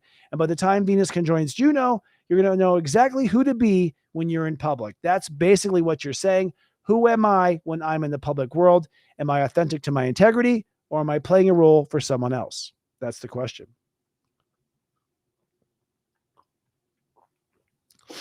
All righty. Capricorns. Capricorns, you are now coming into alignment with your belief in yourself. You too have a codependency where you believe in yourself if you end up getting the numbers, if you end up getting the score you want, if you end up getting the goal created. So you've had very conditional belief in yourself. And it's been confusing as well, because a lot of people try to knock you off your mountain. And so you've doubled down sometimes on false beliefs in yourself. You haven't really loved the part of you that you believe in. You love the part of you that would prove, that would score, that would achieve. So if you love yourself when it comes to what you believe about yourself, then you will believe in life. You will love what you believe in life. You will love the trajectory your life is taking.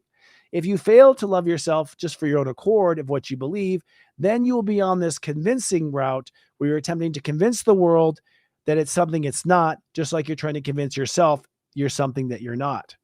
With Mars in Gemini, universe is saying it is now time for Capricorns to forge that new lifestyle. It's time to live the success lifestyle, the A lifestyle, the joyful lifestyle, the lifestyle you've always dreamed about. And the universe is helping you to find the details and the contracts and the people necessary to make that happen. However, that Mars is going to square Neptune when it comes to your attitude on life.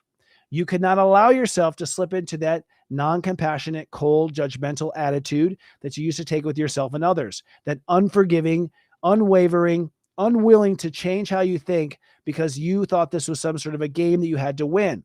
So it's time to stay in that peaceful mind, into that non-judgmental approach, to not assume the world is out to get you anymore, because that was your karma. And that has to be reconciled with believing in yourself, that you create this great mindset and at the same time believe in yourself and believe in what you're doing. And also this great mindset that lives in the moment with this positive mindset.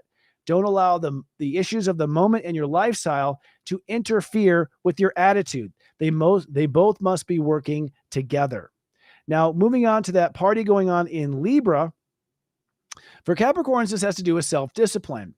You have continually thrown yourself under the bus, made yourself make decisions you didn't want to, took one for the team, cut off your nose to spite your face, because you were wanting the success more than you were wanting the harmony with yourself.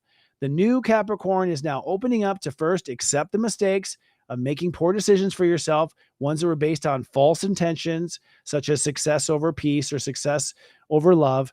Forgive yourself for those. Let yourself come into a new harmony where you weigh back and forth with your heart what the right direction is. And by the time Venus conjoins Juno at the end of the week, you will be ready to commit to a way of committing. You'll find to have a new policy and a new relationship to self-discipline, Or you could say you're now motivating yourself under different terms. Alrighty, 2 more. Aquarius. Aquarius, you are now negotiating new loving boundaries with yourself. All boundaries that you draw with yourself must be based on loving terms, the most loving part of yourself. The hard part for Aquarius is they can't help but consider the rest of the world. They rule humanity. So it's very difficult for them to separate themselves from the world unless they do it in extreme cold ways. They always feel that they are consequential. This is where Aquarius must rise above. If you love yourself first, then you are doing the best thing for the world by default of the way the universe works. If you are not loving yourself first, then you could be creating collateral damage from your boundaries because you're making boundaries that are not true to who you are and what you need, and therefore they certainly won't be true to what others needs. So this is really about sharpening your pencil and drawing your lines with yourself based on love. Maybe it's tough love, but be sure that it's unconditional love. And once you've drawn those right boundaries with yourself based on the heart, you're able to draw the perfect boundaries with others and also carry out a loving touch in your enforcement of the boundaries. A lot of Aquariuses will just poof, disappear and ghost because they didn't want to face that boundary negotiation. Mars in Gemini says, you are ready to go for your personal dreams. The universe wants Aquarius in love. Aquarius is manifesting creative projects. Aquarius is engaged in creative partnerships. So it's time to go out and create. We want to see the reflection of you. You are, after all, Aquarius. And I always say, we can't have the age of Aquarius without the Aquariuses. However, that new dream must be reconciled with money, abundance, etc. You are not allowed to go after your dreams that doesn't include your prosperity. There's no more volunteer jobs, no more giving it away. You must be reciprocated in your efforts. Maybe not immediately, but eventually. And maybe not necessarily said, but rather promised. So make sure that everything you're doing with love and personal dreams is going to end up with some sort of material gain or value gain. Sometimes value gain is that you were once valued this, but now you're valued that. So by volunteering there, you got that. So as long as you get value from the equation, you're on the right path. God universe does not want to reward the people who do wrong. God universe wants to financially reward the people who do right. What is the difference between right and wrong? Living by your heart or not living by your heart. Now that party going on in Libra has to do with your belief in yourself. For so long, you have gone back and forth about believing in yourself. Mostly that's because of the fact that you have weird ideas that don't fit into modern world. And that's because you're here to help us change that modern world. So it wasn't that you were wrong and the world was right. It's that you were right. And one day you will show the world where it can also be in the same alignment. But with Venus crossing Black Moon Lilith and then crossing the South Node and then Juno, you're going to have maybe a cry fest or some sort of release where you allowed yourself to waver in your belief in yourself. You might manifest an example that demonstrates how you just give up your belief in yourself. Or it could be the contrary. You could be closed down and unwilling to look at other parts of yourself because you've been in that fight with the world. Either way, by the time Venus conjoins Juno at the end of the week, you're going to be committed to a new belief in yourself. And yes, it may be specific to a specific goal you have in the world. It might be, I believe in myself to be an actor. I believe in myself to pull this off. That would be enough because it symbolizes believing in yourself. And then the Pisces. Pisces, you are coming into integrity with this new moon when it comes to your marriage and partnerships. It is time to love yourself and love yourself some more in the background of who you are. Put yourself first. Consider yourself first. Always be integrity with yourself first. Don't worry about letting down the world. Worry about letting down yourself. If you don't let down yourself, you won't let down the world. If you do let down yourself, you most likely will let down the world. It is a reflection of how you treat yourself on the inside. So this will allow you then to approach all relationships with a positive attitude and also a loving attraction. If you're loving yourself in your marriage, you're going to find and attract partners, business associates, and friends that love you first also. If you fail to love yourself, you'll find that you attract the opposite, people who put you down or ignore you. Now, Mars in Gemini is saying that Pisces and Pisces risings now must take a solid approach to emotional security. It is time to build the home family foundation, the emotional care that makes you feel grounded. You could say you're building a new fish tank, that you're transplanting your fish into a larger pond or to a larger body of water. However, that Mars in Gemini will square Neptune in the high degrees of your sign, which means that, yes, create the new home and family, create the new security, but don't abandon all the character development you've done over the last 6 years at least. Don't abandon all the things you've learned karmically of what to do and what not to do. Don't allow yourself to become that old version of yourself or that old character as an excuse for being able to emotionally nurture yourself. You want to simultaneously both to nurture yourself and be authentic to yourself at the same time, and to make sure that you don't repeat patterns from your childhood when you were developing your new character. Now, with Neptune in Libra, this has to do with boundaries with yourself. You have considerably over time messed up boundaries with yourself, whether that is allowing yourself to sleep with someone that you don't want to sleep with, or allowing yourself to go down a path of substance abuse, or allowing yourself to really not be on track and be late to situations, or not show up for yourself when it comes to medicine or comes to responsibilities. Whatever the case is, you're forgiven. As Venus moves through the spectrum of Libra, Venus will cross, of course, Black Moon Lilith, the South Node, and Juno. And so you will face and release all the times where you let yourself down or you fail to enforce the boundary. But by the end of the week, when Venus conjoins Juno, you're going to have a new commitment to integrity and self-trust. And that self-trust, integrity, commitment comes from specific boundaries that you draw with yourself and you promise to enforce. So I do feel like you could say Pisces are patching up the leak in their fish tank. And by the end of the week, they're going to have a very strong aquarium that they can swim in. All right, friends, that concludes the first portion of our show, Namaste Today Live. We're now going to go on an intermission. And as we do, we'll replay the zodiac weather. And when I come back, master numerologist Josh Siegel's on with me to talk about numerology, step astrology, and compatibility. Keep streaming. This zodiac weather is from Saturday, August 31st to Friday, September 6th, 2024. Looking at the weekend ahead, it's really about zipping up the energy and work you've done on yourself and committing to becoming a better you. On Saturday, it's sunny and inspired. Step 8 means Saturn rules the day. This is a more serious day than not. The moon in Leo does inform you to play and be creative, and you have become convinced about who you should become on the inside, and for that reason, you are proposing to yourself with new marriage vows. On Sunday, it's sunny and hopeful.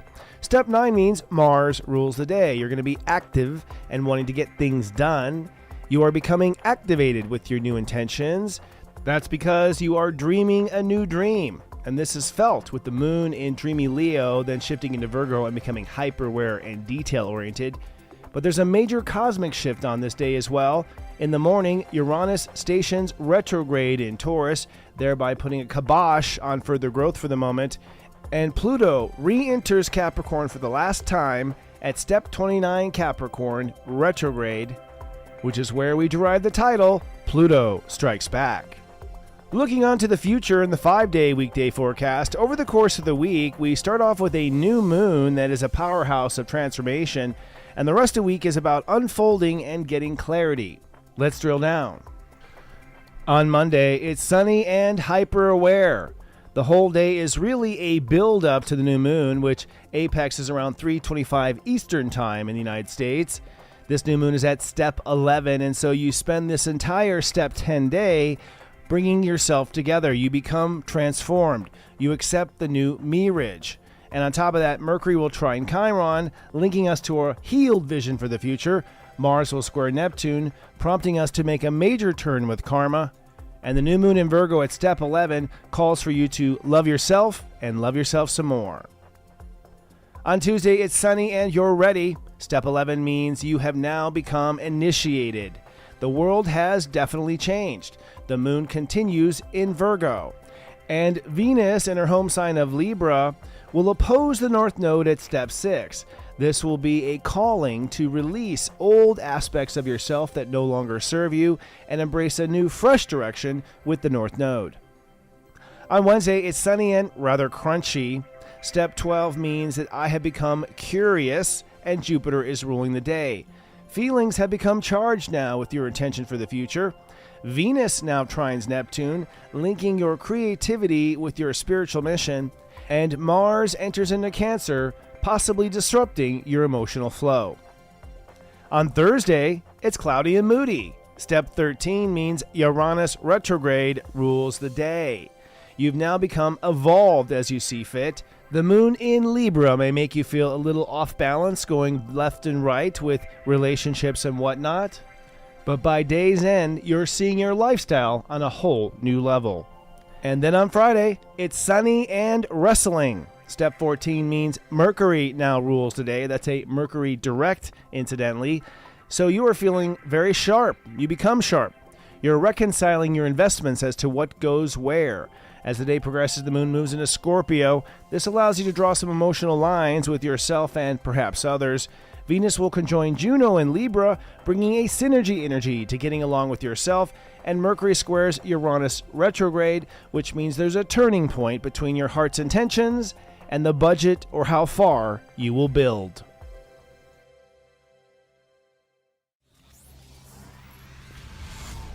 It's serious joy, joy, joy. Hello and welcome to Astro Mingle, the spiritual podcast that mingles with the talented light workers and the innovative influencers of our time. We're now slowing down and putting a close to the summer of love. It turned out to be the summer of self-love, which now begs the question, where is my true love? Here to help answer that question with me is Master Numerologist Josh Siegel. Josh Siegel is recognized as one of the foremost authorities on numerology in the United States. He has brought a fresh and compelling new face to the ancient science by translating the mystical system of numbers into modern mindsets of today. By employing his highly advanced systems of calculation, Josh is able to quickly identify core issues, give instant clarity to questions, interpret the meaning of seemingly random events, and empower you to change counterproductive patterns in order to welcome your life into happiness and prosperity. Please help me and join me in sending waves of love and light and gratitude to my friend and buddy, our guest, Step 19 Libra, Josh Siegel. Woo! How are you? How's it going, man? It's great. I think we're seeing your eyes. Let's tilt down. Got this thing. Okay, here we go. There we go. We slipped a little bit. Hey, that's Mercury stationing direct. It's great. Tell me about it. Anyways, great to see you. Likewise, brother. And are you gearing up for New York? I am preparing for New York. Yeah, we're going to be going to New York in a couple of weeks, and we're going to be seeing people and maybe appearing in a couple places and doing some experiments. I'm excited, man. I haven't been there in a long time in a fun way. It's going to be a great time. A lot of fun things set up for us and some interesting projects that we're going to be working on, you and I. Yeah. In fact, tonight's show is sort of based on that. Josh and I have been developing a relationship show. This isn't his first rodeo here with Serious Joy. He's been on before. In fact, our last episode, we had a married couple on. That was pretty interesting. I was really impressed with the results of connecting our systems together to an output. What were your thoughts? I've never done that before with anybody. Had no idea what to expect. Kind of shocked at how just fluid it was, how it worked. Got a lot of incredible feedback from people. And I realized at that particular point that something special took place there. So I wasn't shocked to hear from you that this is something you want to pursue, because I think there's something here. Absolutely. And before we dive into the mechanics of compatibility, because that's what we're basically going to explore on camera how these systems work together and share our methodology. Let's go back a little bit for people who are brand new to numerology and help us navigate how it works. First of all, where do you derive the essence of their numerology? Where does this information and data come from? In astrology, it's your time of birth and location of birth. What is it with numerology? So numerology is your name and your birth date. So every letter equals a number, right? So it's a mathematical formula based on the vibration of your name and your birth date together. Now, it's an ancient system. It goes back thousands of years. Yeah. And it's a philosophy that numbers have deeper meaning to it. And these numbers as symbols can tell us about our lives, can help us understand who we are, what we're here to learn, what we might attract. There's a little bit of a destiny and fate with this stuff, but there's also plenty of free will granted to you to transform your lessons into what I call your higher purpose. So my job when I work with people is to help them sort of shift out of the conditioning, of their childhood, but also comes into play as far as the numbers are concerned, but also find that higher purpose and manifest, the more integrated version of themselves. And I've been doing this now for 25 years. So I've done over 20,000 sessions in my life. So it's not something I've just started to do. Yeah, no, you're honestly the sharpest I've ever met. And I've been on this path for 18 years. So it was a pleasure to come across your work. Would you say, just for theoretical philosophy, is that, tying a number to a letter, well, tying a letter is really to a sound, and sound is vibration. Would you agree that ultimately this is a science to determine a person's vibration, that we're using numbers to sort of label those vibrations? Yeah, I once said, I was a musician before I got into numerology. Ah. I once said that a numerology chart is like the song a person sings for their life. Oh, wow. So there is a kind of vibratory frequency. When you study some of the ancient languages like Sanskrit, we'll see that there is frequencies and vibrations that can be measured with the sounds of the letters. And we know that words have power. And we also know that, going back historically, the ancient Hebrews, the Greeks, and even prior to that, connected letters and numbers together. And the Hebrews called it gematria, and the Greeks called it isopsephy. And it was a, if you want to call it, process where each letter equals a number, and they could calculate a number from a name. And if that name equaled another name, we could see a connection between the two. This literally is thousands of years old. And the science behind it, if you want to call it that, really is more about understanding that we all have our own unique frequency. And we have to learn what that is. We have to understand who we are better. And this is one tool, along with astrology and other things, to help us find that path. Agreed. And for those who say, well, my parents named me, how could that be the case? If that's the case, how would they know what my soul is? I have to say, as a parent myself, your child tells you what the name is supposed to be, and you are inspired. There's always a story of how the name came to be. There's an inspiration there. I believe it is passed on from the soul to the child, to the parent, as to what that name should be. So I think it's all in concert with the choice of the baby myself. That's a great question. And, as from my background, I grew up with a lot of skeptics. My mother was an academic. I grew up rationalist. I grew up with people that wouldn't believe anything unless there was incontrovertible, proof, scientific proof for it. But what I found is that this so-called name is a fateful name. It is a vibrational name. Now you might say, oh, well, I got a name from, the middle name is from the grandfather, an uncle, or a sister, or something. But when we take a look at all of this patterns and how it plays out in his life, we can see that it's not in some kind of an accident. It's fate. It's destiny. And now whether the child vibrates to the name, right, is there some sort of fate in coming in with the right name as destiny would have it?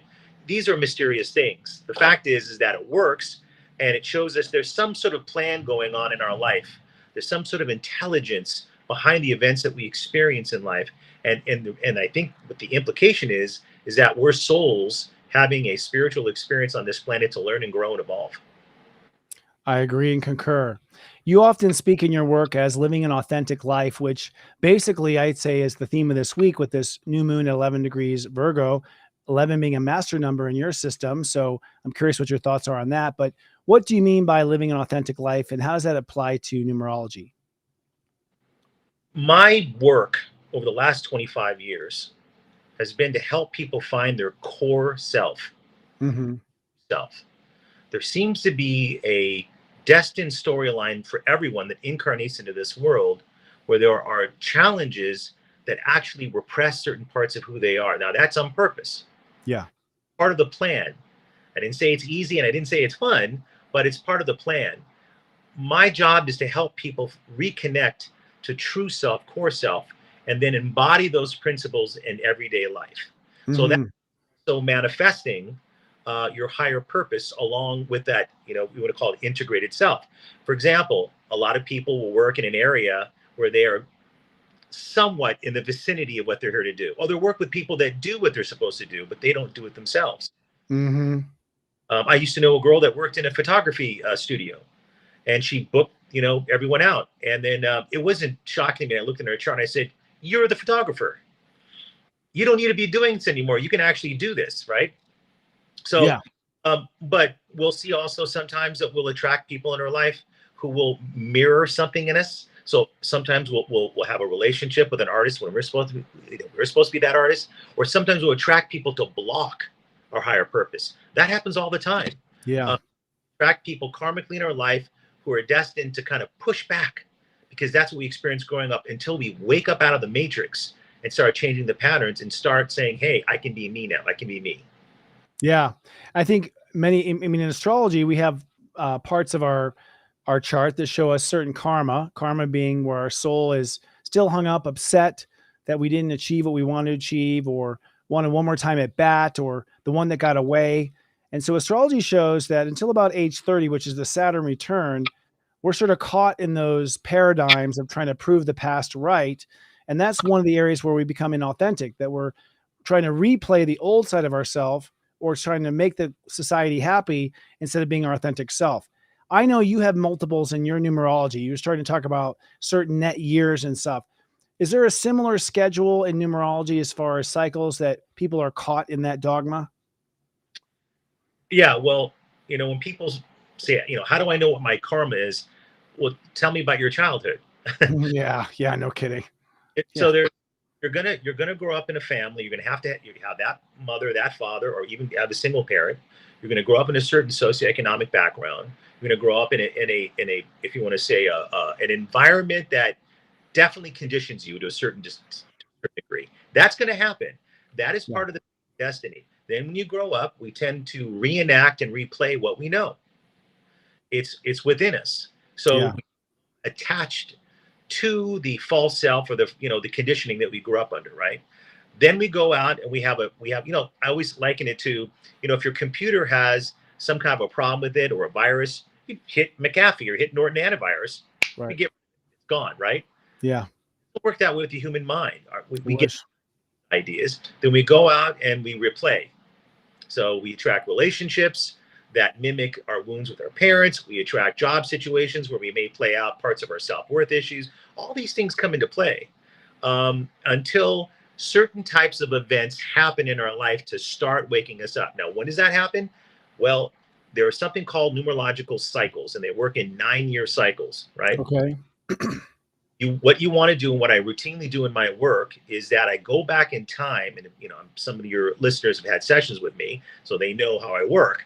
But I go back in time, and I ask about certain years that I believe cycles would affect the chart stronger than other cycles. How I do that, it has to do with the numbers that I see that represent your lessons and the cycle that you're in. And I go back and I look at certain ages. Now, I'm not going to go back to when you're 12, because that's not going to help. Right. So I'll look at an age plus a cycle.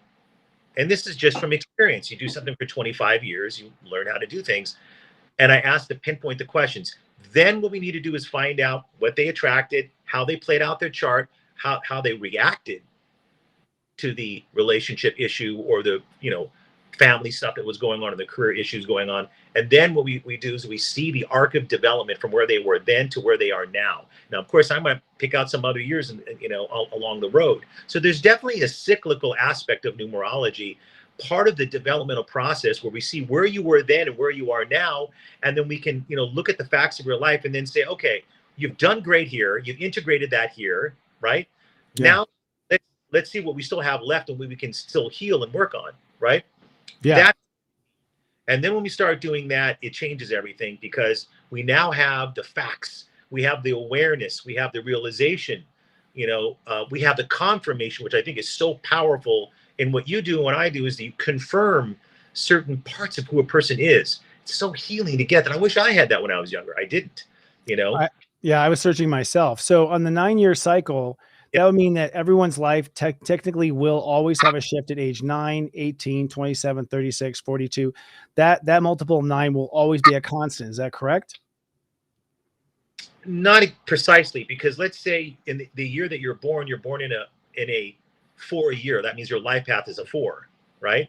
Mm-hmm. Then 5 years later, you're going to be in a 9 year. Then from that 9 year, you can look at every 9 year after that, you're going to be in an ending of a cycle. I see. So you have to calculate and calibrate the 9s. Right. you talk about being raised in our childhood, and let's talk about compatibility. I mean, I find in astrology, I always do this common question in the beginning of the reading where I ask, what are your parents' dates of birth? Give me all the major lovers in your life that made a difference in your life. And time again, one of those lovers will always be the same sign as one of the parents. It's like one of the relationships is always a second round with that parent. And sometimes it's the opposite gender parent, like sometimes the same gender parent rather. So it's Yeah. kind of like the same gender parent was the one kind of putting on that point of view. So how much incompatibility is us working through our issues with our parents, and how does that relate to our soul's history in your opinion? It's everything. Okay. It's everything. There is a karmic relationship between the parent and the child. The souls are absolutely destined to be together. Yeah. Even in very traumatic situations, it's still a part of the process, right? Mm-hmm. The What we'll see a lot of the time is we'll attract the wound back to us. Now that wound, when I talked about it, is related to certain numbers that represent lessons. Those are not from nowhere. Those Yeah. lessons relate to an unresolved, unfinished business with a parent, particularly the one that we had the most wounding relationship with, right? Mm-hmm. And it doesn't matter how great of a family it came from. I came from a really fantastic family. I was still wounded from it. Right. Very good people, you know. Yes, you'll see certain numbers. Now, I don't sit there and do the numbers of the parents all the time, but you'll definitely see characteristics related to the numbers that rule the lessons being mirrored back, and those characteristics are directly related to what they experienced in their formative stages. So I've seen that so often that I consider that a fact now. I don't even consider that a theory anymore. It's routine that I look at that. Mm-hmm. And a lot of times there are people who are like come to me wanting true love in their life. I can tell through interview process they have not resolved the issue with their parents. And so I tell them, I'm sorry, but I believe it's on the other side of that resolution, because if you don't resolve that issue with your parent or you feel neutral on the inside, I believe you will law of attract partners that reflect that core issue. Do you find similar situations with your clients? No doubt, no doubt. Mm-hmm. Now, there are cases where a parent is passed on. Oh yeah. Can't sit down and have this kind of, you know, parent to child, adult like situation. Look, I even spoke to my Einsteinian mother at one point, and I sat down and I told her, hey, look, you know, I don't think you were there for me in a way that you should have. I think you were great in me in other ways. And she said, well, isn't that reflected in your chart? Yeah. Weren't you supposed to go through that? She was very smart. So the idea here is that you can heal the wound by working on yourself, even if the parent is not around. And Mm-hmm. I've had clients write letters to their parents and not send it, and not Mm-hmm. because it's more of an internal transformational process. Yes. And there are cases where you're ready to meet somebody. Maybe they're not as healed and healthy as you'd like your partner to be, but there Mm-hmm. are intermediary relationships with people that help you to heal. And they come into your life for a certain amount of time. I call those people the catalyst. The catalyst. Mm. And I have a name for those people because um, I've seen it so often. You don't always end up with the catalyst, but the catalyst will help you and grow with you and show you things about yourself that you need to heal. They may just not make it the entire road for you, but they help you to get to the person that you end up with. Mm. Well, I have a term for a catalyst in my world. It's called ex-girlfriend. It's been nothing but catalyst, man. Poking the cow, making me move forward. That's funny. So when it comes to compatibility and helping people be compatible, Yeah, what would you say? What are the steps involved? I mean, the first step is to get to know thyself, right? right. What in their profile, their numerological profile, are you looking at to see their compatibility? Can you shed some light? I have a very interesting system that has to do with integrating your own numbers in yourself and then seeing how that, if you're playing that healthy version of you with that person and see how it works. I'll give you an example. If you have 8, as far as a deep lesson in your chart, right? Mm-hmm. I can very quickly ask a question. Do you feel empowered when you're with this person or disempowered, right? Mhm. Is right off the bat, we're if they feel disempowered, we know that it's not a healthy relationship for them. If strong one lesson, do they exhibit narcissism? Are they talking about themselves all the time? Do you feel like it's really all about them and they throw you a bone and it always comes back to them? That's loss of self. So we know that is a good person for you, right? Mhm. So threes, okay? One note on the eights. Would an eight also have the possibility of trying to control others as well and dominate and control in the relationships too? Sure, sure. Okay. Power authority is a part of the eight process. I mean, if you can extend it on, they can also attract extremes in financial status. For Mm. can attract someone who's an entrepreneur, who is very much into financial gains and success at the expense of everything else, or they can attract someone that's really struggling or they lost their job and they can play a role of empowering them. But that's sabotaging their own goals, right? So there's a polarity in these lessons. Mm-hmm. Yeah, So for extremity. So going on to three, I interrupted. yeah, so with the three, it has to do with being able to feel that you can be open and honest. Can you be vulnerable, express themselves? Now, on the first date, that's a little tricky, but as you Yeah. get to know them a little bit, you'll notice that people are uncomfortable with talking about certain things that have to do with, showing yourself, showing how you really feel, showing, listening to things that may make them feel a little uncomfortable because you're being vulnerable. If you're a three and you're with someone who seems to be emotionally unavailable, not good for you, not good for you, right? Mm-hmm. And So, what number would be emotionally unavailable? What number would you look out for in that case? Just wondering. well, okay. So interestingly enough, unless the seven has been healed, people with very strong seven energy, they can have deeps, deeps. They can. Quiet, you shush. No, go ahead. Let me hear it. Let me hear it. So look, I have a 7 life path. That's why I'm being funny. seven life paths are here to attain deep knowledge, deep truth, and share it with others. It can be a very spiritual, mystical number, but also be very good at technical things as well. It's not just spiritual information. Mm. And they can be great advisors and consultants, but they always have some sort of wound in trust. And it's Yes. learning to work through. Now, it depends if you're an evolved seven or if you're an unconscious seven. If you're an unconscious seven, you might attract people to give you a reason not to trust, right? So, Right. That's been the case. I mean, when I was unconscious. right. And it's very simple. When you do that, you're actually perpetuating the myth that you cannot trust people. Now, watch this now. If you learn to trust an inner part of yourself, if you learn to find a deeper spiritual connection within you, whatever that may be, if you learn to know that there's everything's around you is happening for a reason and you're part of a greater whole, and you develop a trust of life and universe itself, you will attract someone who will reflect that back to you far better when you were cynical, skeptical, and operating off wounding patterns from your childhood where there was some sort of perception or some real betrayal, and that we can reenact that. So it's something you really have to be aware of. Mm. So you say often to clients and on your website and everywhere I've seen you that authenticity is key. Being real gets the real partner. Was your 100%. example just now of me trusting myself part of being real? Is the first step of trusting yourself mastering your life path number or mastering one of your numbers? Yes.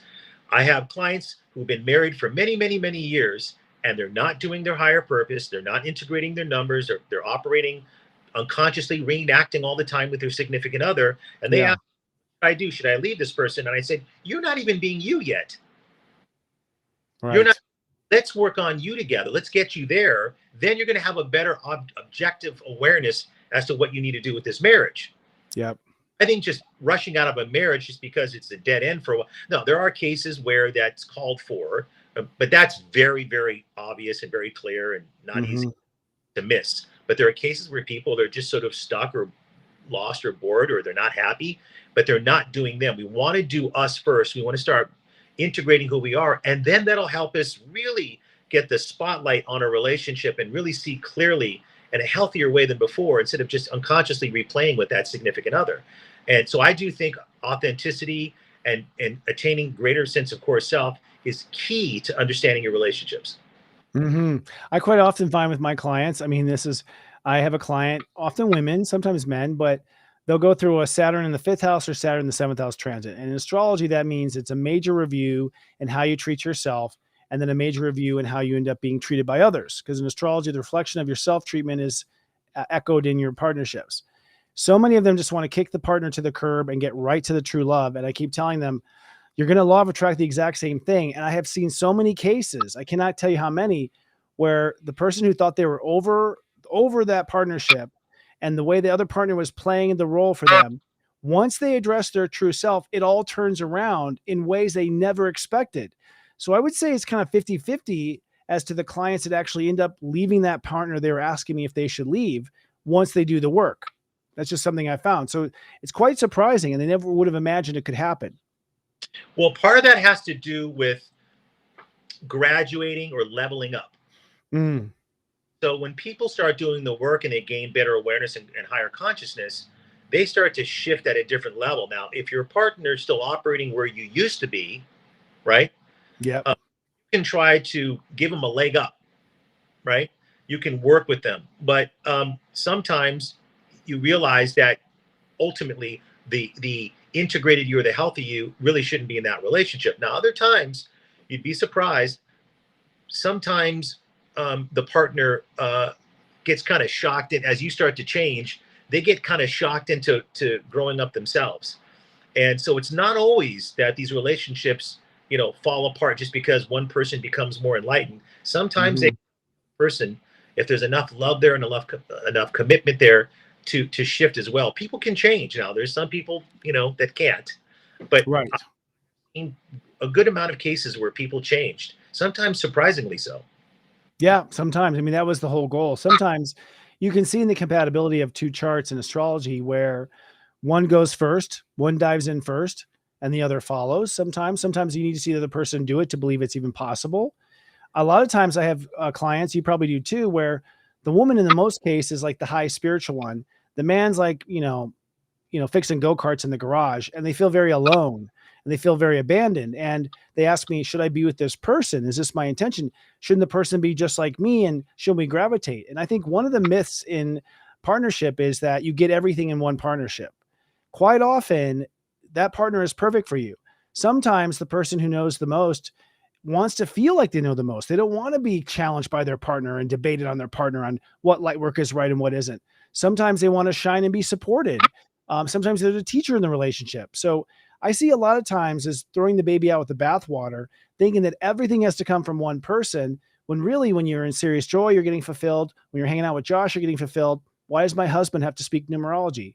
Do you see things like that in your trends? Absolutely.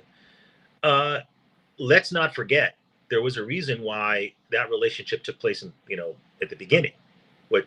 There are characteristics about that person that may be complementary. Right. Right.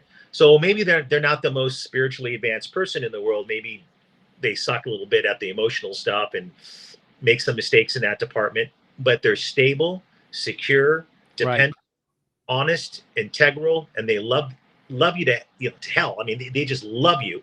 And we do have to look at the pros and cons of these things, right? If you can go off and do your thing, I think in cases like that, the idea is making time to do you more. Right. And stay in the relationship, but the relationship has to be what I call recalibrated. And the recalibration is when we spend a little bit more time doing us a little bit more. We say, look, I've been taking care of a lot of this stuff here. I think you need to pull your weight. And we start, wheeling and dealing so that you can start having these, external projects and things that feed your soul. And then you can come together with your significant other and what they provide. And that can work. That can work, definitely. And in some cases, they're learning how to support themselves. And we're expecting to have just like this blind support from their partner who doesn't understand how to support them. And they're thinking, oh, I'm being let down by my partner. But I look at the astrology, it's like, oh, no, the birdie's supposed to fly on their own here. You don't have to have this codependent constantly blowing smoke, saying you're doing great. The lesson here is that you go out and fly on your own. I see that a lot too. And they project that onto their partner as, the weight that is necessary for things to go forward. You'll see, for example, people have a combination of 2 and 5, which is a very contradictory element. Secure, freedom, partnership versus, being free to pursue what you want to pursue. And a lot of the time, it's their own fear of falling flat on their face that they don't take bigger risks, but they want to, right? Around and they blame their partner. They're holding I feel constricted. I feel limited by them. And are you going for it in your life? Are you taking the risk? Are you making those bigger moves? Because it's not their fault if you're not doing this, right? Right. And when they do, they suddenly have more excitement and more adventure in their life, and the relationship starts to blow up in a good way. I mean, it starts to get enlivened, the energy, the vitality in the relationship. Yeah. But some blame our significant others unwarrantedly because of something we're not doing in ourselves. And again, it comes right back to what I said over and over again. I have seen all these people online talk about the secrets of landing the right partner and how you should be and how you should act in these games and all this stuff. You cannot win the right partner without being authentic. And the Agreed. And I think that's what we teach at Serious Joy and other platforms is self-realization, being your true self. So we're always preparing our clients for the best outcome. Now let's compare systems. I have this step astrology system that goes from 0 to 29. Your system is based on the alphabet, which is what, 26 letters, if I'm not mistaken? right. So But you basically have 26 different energetic tones, which can add together to create a compound tone. Is that correct? that's true. But remember, A is 1, B is 2. When you get to I, you got 9, and J is 1 again. So it's really 1 through 9. We just ninth letter because there's 26 letters of the alphabet instead of 27. So Z is 8. But yeah, those numbers are added up. Each letter equals a number and a name. Now we don't just look at the entire name. We look at the vowels by themselves, consonants by themselves, and then I do something very advanced where I connect the name to the birth date in a certain formula, and that's how I get some very deep numbers. And but those are trade secrets, and I'd have to kill you. And you're a nice guy. I don't want to do that. We have a mutual agreement on that one, buddy. I have a bomb going off if something happens to me. Like TikTok over here. I don't know what the hell that is. What's going on? Are you hearing some noise? I think that might be the bomb you said here, just in case. Oh yeah. We've heard it here in the studio. We're wondering what that was. No. So we're on the same team. Yes, you've created. I mean, we both created some proprietary or downloaded some proprietary additions to our mathematical algorithm, and I find amazing overlap across each other's algorithm. For instance, you mentioned 2s and 5s not getting along, or people with 2, 5 in their chart. In step astrology, a 2 is emotional, a 5 is intellectual. And by nature, we have the same relevance in our charts. We find that if you have a person who's living strictly in emotion, 2, if a person living strictly in thought, 5, these two tend to not get along because each want to dominate over as far as truth is concerned. Are there other numbers that you find have compatibility issues like 2 and 5? Yeah. So actually, we kind of talked about this before. 3 and 7, they're operating on a different wavelength here. So 7, still waters run deep, right? Yeah. So they're not as demonstrative emotionally. It doesn't mean they don't have sensitivities, but they're known to keep their own counsel, and it takes time to earn trust and open up. Because it's associated with wounding in their past, right? Past lifetime as well, right? In fact, certain kinds of 7s, there's some speculation that maybe some of these certain types of 7s were spiritual people in a past lifetime, and that they were spiritual leaders, but they were betrayed for what they knew. There's a lot of this stuff in that background. Now, 3s require emotional connection because they didn't get enough of that growing up. So many their voice shut down. And interesting enough, later on in life, when we talk about healing and integrating, some of them become writers and speakers, right? So we're taught not to express themselves, but it's so important for them later on in life to speak from their voice and speak from the courage of their convictions. If they're with somebody like a 7 who hasn't, the 7 had learned to open that part up, that's going to be like a difficult situation because they're going to require, I need more openness. I need to talk. I need more vulnerability. You're like, are you crazy? That spells danger to me. Let's just keep it light. Let's keep it intellectual. Let's keep it spiritual, but let's not get to that part because if I get, to that part too quickly, I'm going to have a lot of anxiety and even trauma that could come up. So those are 2 numbers that don't necessarily work too well, right? Interesting. I want to comment on that. So in astrology, a 3 is a Sagittarius, and Sagittarius have a 7 for a childhood. So in our system, the 3 is coming from a 7 childhood, naturally attracted to a 7, but the 7's coming from a 5 childhood, which is the opposite of a 3. So they tend to be attracted to each other, but it doesn't work out usually. Interesting. Yeah, well, understand. Attraction is one thing, right? so just so you know, until we heal enough, we're actually attracted to the wound. Yes, that's really important to know. And where's the wound identified in numerology? I can say where it is in astrology, but where in numerology? So the first thing you look at is a life path number, Okay. and that's derived solely from the birth date. However, connect the name to the birth date in a certain formula, I get what I call the ultimate gold numbers. Usually, Mm, sometimes they're one, but usually there are two. That those numbers are so deep that if a therapist wanted to learn the system, they'd want to go to those numbers first, because that tells you the dynamics, if you want to call the fated or destined challenges that the child went through and how it affected them and conditioned them and how we're probably going to replay it later. I mean, I look at those numbers and I can determine certain types of relationships you probably attracted, certain mm, dramas that took place, right? And mhm. those things have to do with repeating that pattern until we start to wake up and smell the coffee. You're like, wait a minute, I'm attracting this. I'm in control. I can heal this. And when you do that, the same numbers that represent your lessons morph into powerful parts of your being that you didn't tap into before. They were latent. Now you are. That manifests into your higher purpose. That manifests into better and more rewarding relationships, so on and so forth.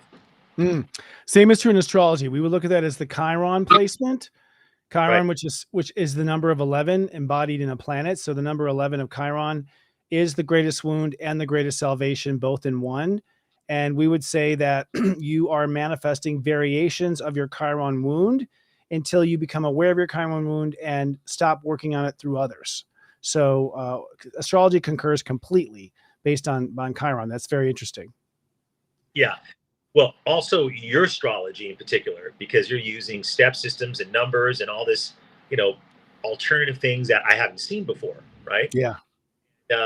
Let's just make this clear. You're not doing typical astrology. You're Nope. doing something highly innovative. And I Thank think you. that connects so well because that's something I've done with numerology and all the research I've done is not just take, for granted what a book says that was written 15 years ago, Right.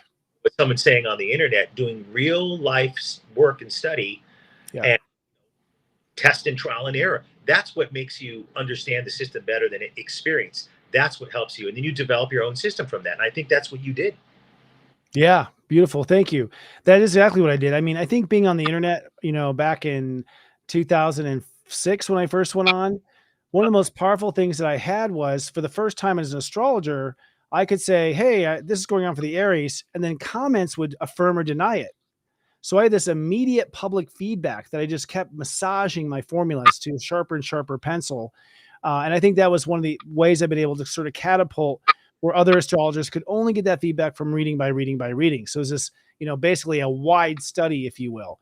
But you're also right. Like the one-on-ones and the feedback from a client helped me to sharpen those perspectives and allow me to discover nuances and truth and channel information that another astrologer wouldn't have access to with books. So I agree with you. It's like, and I also think just on the way out there, I feel like we're now coming into a whole new level of all these metaphysical sciences. I think that people like yourself and myself are going to be pushing the envelope of metaphysics going forward. And this is probably just the beginning, right? Like I'm just still discovering new stuff. Oh, absolutely. I didn't just study numerology. I did study astrology. I studied Eastern astrology, Vedic astrology, Mm-hmm. uh, as they call it, Jyotish, which is a fascinating form, an amazing predictive form of astrology. Mm-hmm. It's interesting when I look at sort of the Western, the Vedic, and the numerology, and I kind of put them all together. It's this really fascinating situation where you start to see connections, right? Oh yeah. These systems have some of them are very vastly different from each other in the way you calculate and measure things and systematically. So it just shows you that truth is truth is truth. Yeah, totally. I mean, we can't go down the rabbit hole now, but I personally feel that Vedic astrology is progressed astrology.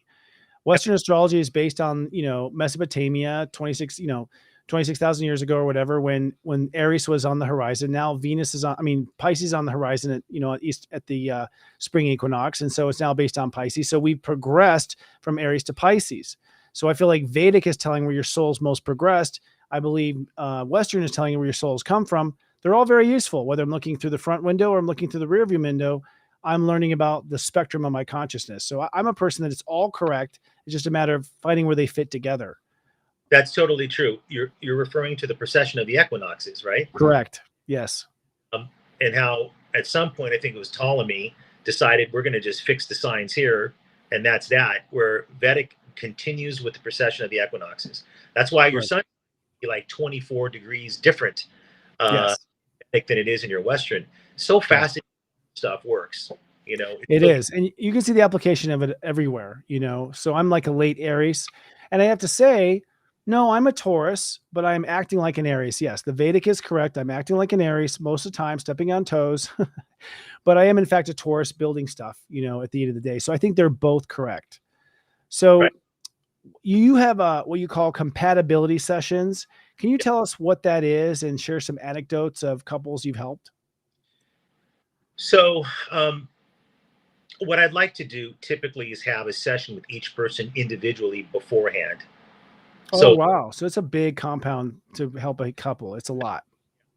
I don't always get to, but Okay. because you want to get to the core issues with the person, they individually understand that. Now, if I tell them this is the kind of thing you might attract to mirror back your lesson until you heal it, and they tell me, oh gosh, that's what my husband does, or that's what my wife does, or that's what my girlfriend does, you know, these are the things that we start to see. You understand why you're attracting that, right? Mm-hmm. Have two people, you're looking at two different charts interacting with each other, right? Mm-hmm.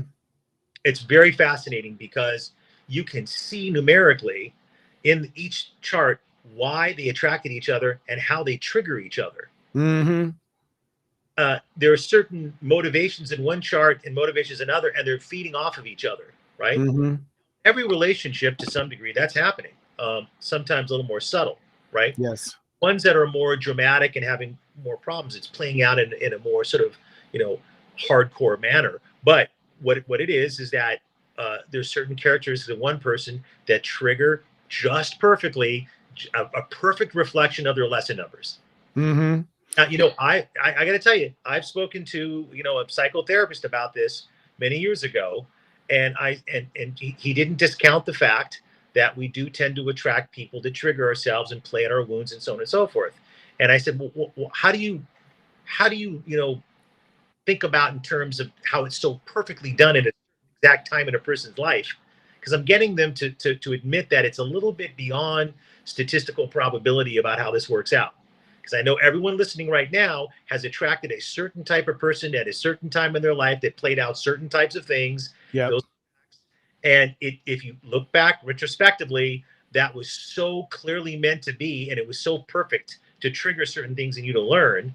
And so when I brought this to his attention, he said, well, you know, the wound is searching, you know, to understand itself and will attract somebody into the life. And I said, it's beyond that. It's beyond that. That's meant to be. And in fact, I think that's a part of the human storyline. I think that's part of our process of healing and growing and evolving is through relationships itself. I think 100%. the soul journey that's a part of it. Yes, totally. We have a couple questions here from Lizzie Hale and Lori Ship. Why we don't share our proprietary sequence? Why do we keep such a deep secret? I'll answer first. In my case, this proprietary knowledge you must earn to learn. You cannot just have it off the street, and we don't want it falling in the wrong hands. So God has been very clear with me that people have to show an earnest desire to have to study with me over years of time. And then upon that completion of wisdom and understanding of the power that's involved, how it can be used for wrong, then I would share the secret sequence. Why do you keep it secret, Josh? I concur with you. I think this will be coming out in a book later with proper explanation. I don't think it does justice just to throw it out there. This is after 25 years of research. It has to be done in the right way with the right kind of explanation. You know, look, do I think people it'll fall in the wrong hands? Gosh, I don't know. I think the wrong hands probably have some bad stuff already right now. But Sure, but not what you and I've innovated. I doubt. I mean, I don't feel like that's the case. I haven't seen evidence of that yet. But I do think that I think at the right time in the right place, this will be given out to people and to help people. But it has to be done in the proper manner, and it's not something you just, you know, throw out indiscriminately like that. Absolutely. One other person is asking, Iggy, asking, what if your birth name is in another language? What happens with the numerology in that case? Do you still like to use the English? How's that work? So, uh, from my research, right? For example, let's someone's born in a Asian country, and there's Chinese characters, written in the original name. When they first come to the United States, right? If there's any passport or a legal name, being made, that name in English becomes their name, right? Now, if there's other names like Italian and other French or something like that, these names can be translated quite easily. So, but if it's a foreign language, it doesn't match up to the Latin style languages or something like this. It has to be translated into English, you know, Hmm. and that's done in different ways, depending on who we're dealing with. Right.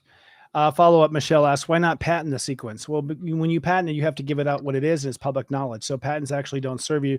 Only they serve you as a means to suing. And by the time you sue, they've already gone to the bank with it and done wrong things with it. So patents don't really protect people. It's a myth. Boy, Um, people want to know about these secrets, don't they? They're not joking around. They really want to know. Well, then put in the effort. We'd love to teach you. I mean, ultimately, I do plan on leaving behind my work for the world, but first, I want to do a good example of how it can lead to good things before it's used to lead to other things, right? Now, what about communication issues? Are there signs? And talking about incompatibility. Let's go back to incompatibility. So you were saying, let's finish that up. Incompatible. You were saying 2s and 5s, not so compatible. What are that in my world? That's Geminis and Cancers. I would say there's an overlap. What other Yeah, incompatible sequences do you see? 7 and 3s can sometimes have problems. Okay, that's Pisces and Sages. I would say that's a fleeting night affair, not much longer in astrology. Now think about this: the alpha and the omega. Think about a 1 and a 9. And that's always interesting. Now it depends. Again, I don't want to overgeneralize here, but if a 1 is learned to embody their true self and who they are, right, and a 9 is learned to find their path to help others without losing themselves in their own process, it can work. But if a 9 is, working off this wound that they need to heal and help everyone, and there isn't a lot of the boundaries there, and you got a 1 who is really needing to find themselves, or the little bit me Yep. until comfortable with themselves. The 9s may look at the 1 and say, gosh, you're really into yourself. I'm here to help others. I'm here to be a part of a team. You seem to make it about you, right? Hmm. That Yes, could be a problem. But again, it depends how much work people do. absolutely. In my world, a Leo is 1 and an Aries is 9. And I find that there's a fight for attention between the two. Who's going to be in the spotlight? The 9 wants to be first and the best in my experience. Do you Yeah. find that true?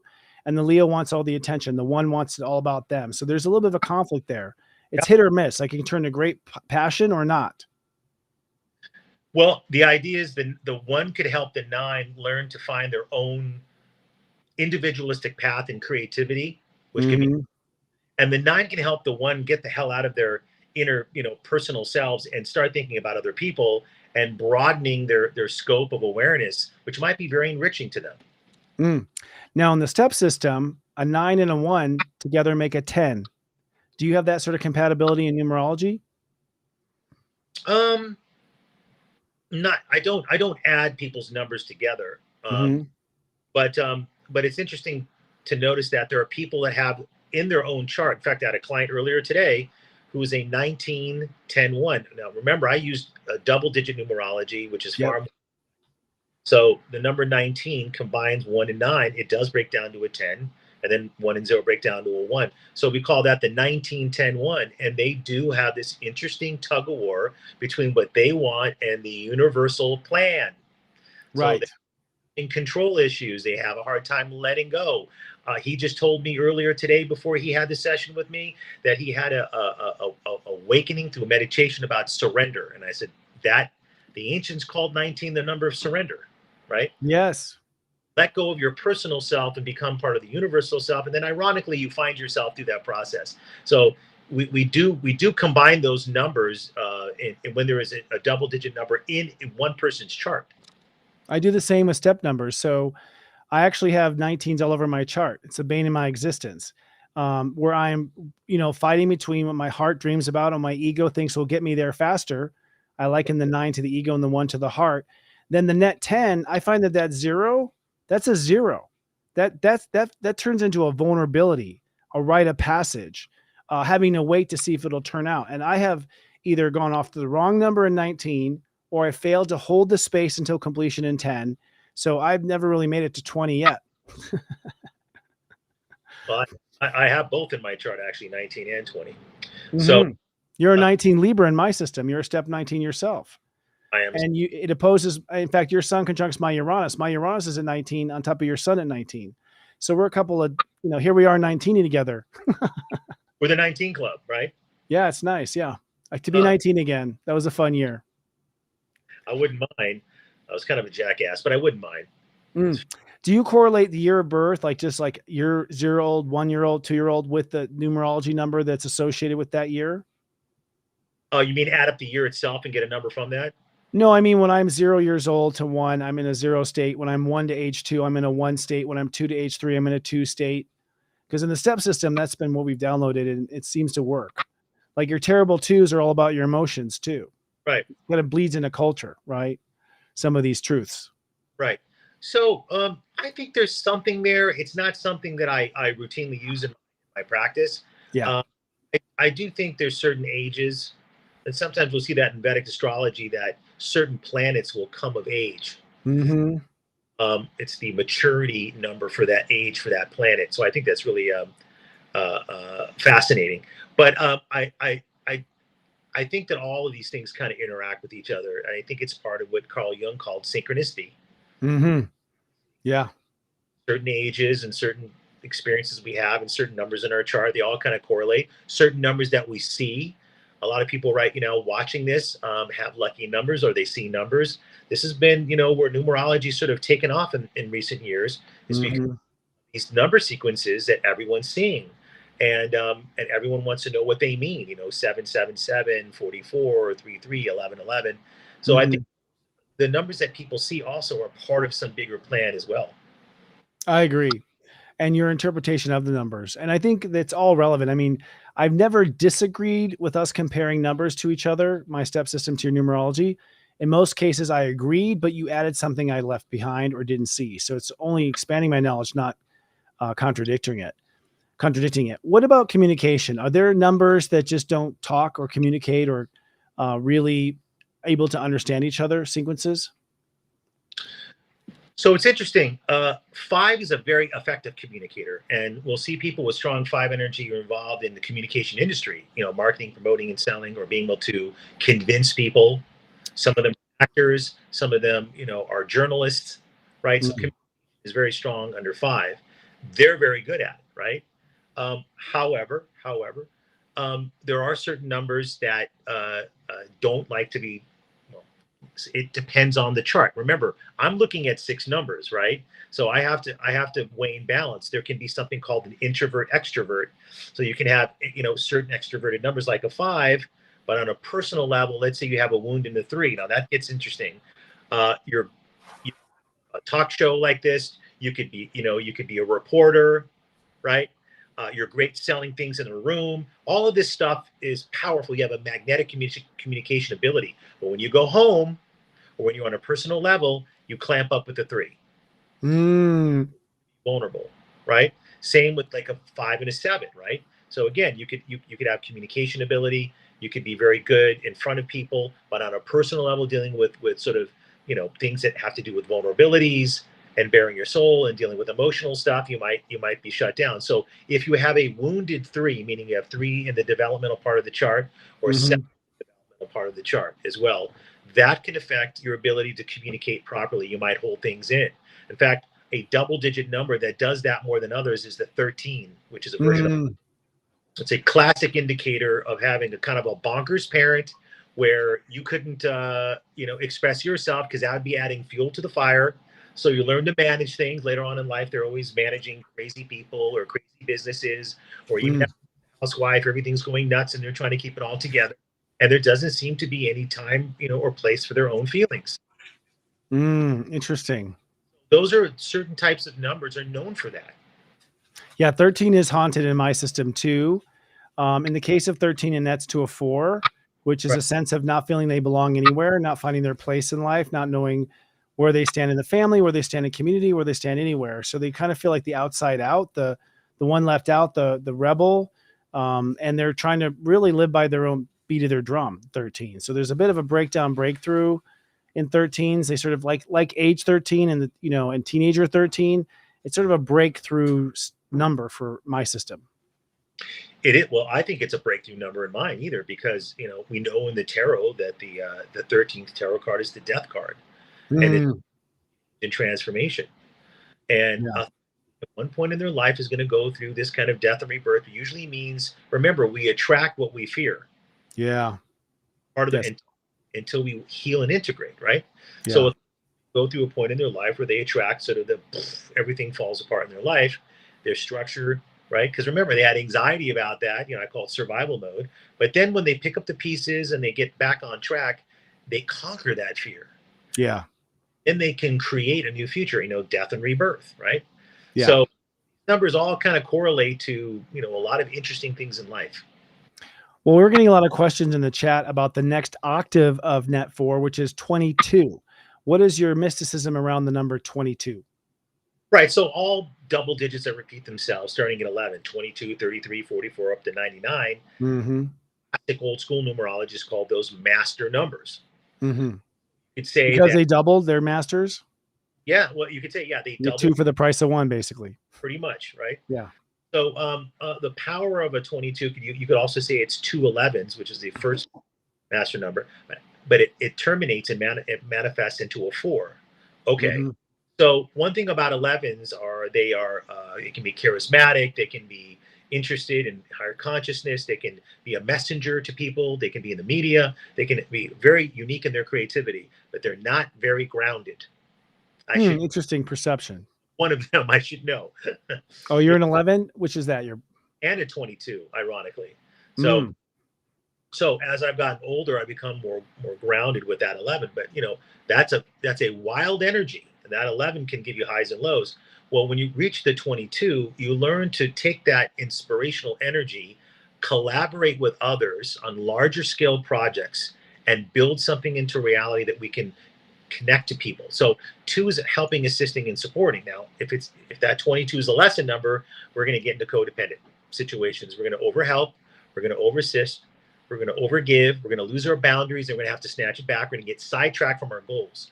But if we can learn the balance in life and learn that 22 is about understanding other people so you can collaborate with them on larger scale ideas, we call that the master builder. So that's working with others on large scale projects and building things into reality. 4 can literally mean actually building something, manufacturing something. It could be an actual building, or property. But whatever it is, even if it's online, it's something that's going to stand the test of time. And so we call that the master builder, because you have the enlightenment, the inspirational thought, but you have the ability to put it in concrete form. Interesting. In the step system, 11, I've never thought of 11 as not grounded, but as I look at it from another point of view, I see that, because the 11, in my perspective, is a Virgo consciousness, and a Virgo would be 2 1s next to each other, which mean double the Leo. It's like double the 1s. And to me, that personality is always chasing after one over another, to the point where they are not grounded, because all there are is on the chase of these 2 heartfelt directions. And what I help them to manage themselves is they have to go ahead and add that 11 to a 2. Even though they're 11, I teach to manage that constant desire by a feeling. What do you feel? You should go with this, should go with that feeling. Later, the 22s in astrology, 22 is 2 emotional systems coming together. So I find that the 22 can master a situation because they can find the blend of common emotional ground. And then from that common ground can talk the party or the system to a higher belonging of 4, a stable situation. So my 22s that I know put out fires. They find common ground. They, find what's best for both parties and take it to the next level. Is what we find. It's amazing. That is a big part of what a 22 does. I call it the ambassador number. Yes. So the diplomat or the bridge builder, right? Yes. And it's so important if you're an ambassador for your country and you're going to go to the U.S. and you need a trade deal done, you got to smooth out some stuff.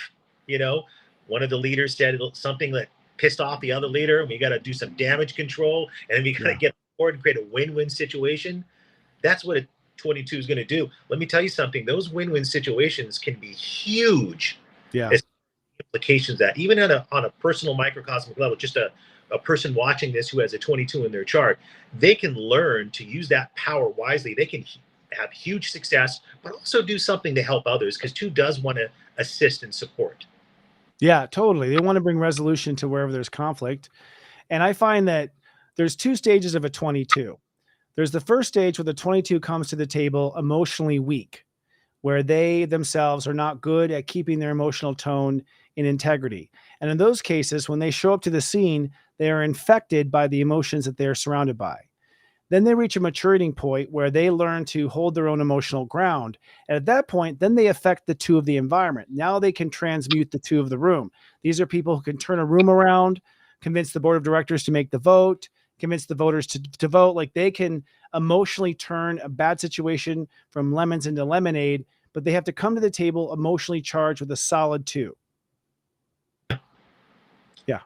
We're boring ourselves because we're just on the same page, aren't we? Wild, because I've never talked about that number with you, have no clue what you think about it, so it's wild to me. Yeah, we're doing this on camera we're coming out of we're exposing it. My 7 is releasing my secrets. I'm becoming vulnerable to the 11, 22. Right. Fascinating. So moving on to intimacy now. Intimacy, which is into me I see, where we let people in, we're vulnerable and whatnot. What are the numerological keys, you think, to having an intimate relationship? What do we look for mathematically? So let's look at some of these numbers, simplicity first. So if a 1 hasn't learned to embody their true self, actualize their true self, gain confidence in who they are, they may find relationships a bit scary because they're afraid to get enmeshed and have a loss of identity through the other person, particularly if they're exhibiting certain narcissistic qualities. And by the way, little secret that I found, there are 2 different kinds of narcissists that I found in my practice. One is generic narcissist, and the other is the sort of undercover narcissist. The undercover narcissist, a term I came up with, these are people that are very insecure, very wounded, very delicate, always a little bit of a victim. They're always going through something, and you have to tiptoe around them to make sure they're feeling okay, and you make yourself small around them, right?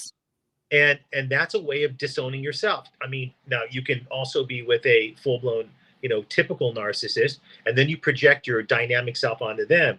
I'm with them. I'm their significant other. I don't have my own identity. So ones really need to develop, like, who am I? What am I about? And maintain their individuality in the relationship. That is so important. They have to have their own life and do their own things while they're in the relationship. Then they can do it. If they don't, they can lose themselves. They can manifest that loss of identity where it gets blurred, their direction goes off. So that can be a problem right there for intimacy for ones, right? Now, 7, we talked about before. If you haven't learned to develop deeper trust, right, getting intimate can be very scary for a 7. You're talking about putting yourself in a situation where vulnerability take place, and we have an association with vulnerability subconsciously with betrayal and breakage of trust, right? So trust is earned, right? And actions speak louder than words. I think 7s can develop beautiful intimacy, a deep spiritual intimacy that's kind of maybe even deeper than other numbers, if the person you're with can go there with you. And they depth. 7s need depth, right? And if they don't have that depth, all that incredible essence that 7s don't have anywhere to go, right? And that even can feel like a breakage of trust because you're offering so much depth and the other person can't respond. So we need to take it a little bit slower. I have some 7s in my chart, and we need to see what is the capabilities of the other person. Can they go that deep? And are they trustworthy, right? And then as time goes on, we can build those deep spiritual bonds. So the 7s have a certain intimacy too. Now I want to get into something because near and dear to my heart with the 6. So 6 is self-love and self-acceptance, right? Same in my system. It's Libra. All 6s grew up in an environment where they got some form of conditional love. And there's many different kinds, and they learn to what's called perform for love. That's a huge statement that I made that is very general, but I came up with that to talk about sixes trying to be fantastic, wonderful, and great, doing right by others, making sure they're useful, Mhm. the ideal, and the ideal parent, the ideal significant other, the ideal Mhm. is going to be great, everything's going to look great. They put so much pressure on themselves. Being intimate until you learn to love and accept all of you, and it's hard. It, Mhm. it can be hard to be intimate until you learn to love and accept who you really are, because you might have concerns if you're enough that they're going to find fault in you, and if you act out your six wounds, you will find people that would nitpick. They'll find something wrong. You do amazing thing. You'll put together a dinner that's extraordinary, and they say, "I just feel that turkey is slightly overcooked." And I mean, it's just like, are you kidding me? That happens to them at work sometimes too. Um, it's so Uncle Josh. I know your Uncle Josh to us. Yeah. Uncle um, Josh is back. With the sixes, I find with the sixes a manipulative behavior that happens subconsciously. They sacrifice themselves for the other in yeah, secret hopes of getting that reciprocated, but it never does because they end up with a personality that acts more like a nine, that acts more selfish. And so they end up with a personality that ends up take, and they never get that behind. So a lot of times I find with sixes, it's not sixy. Like they're giving, but I know there's something they want in return. And so I find myself as a seven, not trusting sixes. well, there's an old saying, being at sixes and sevens, which means being at odds. Oh, interesting. Wow. Nation of six and sevens are very enigmatic, Mm, contradictory in the way they relate. So they can be very loving and caring, but then they can be sort of detached and disconnected at the same time. mm-hmm.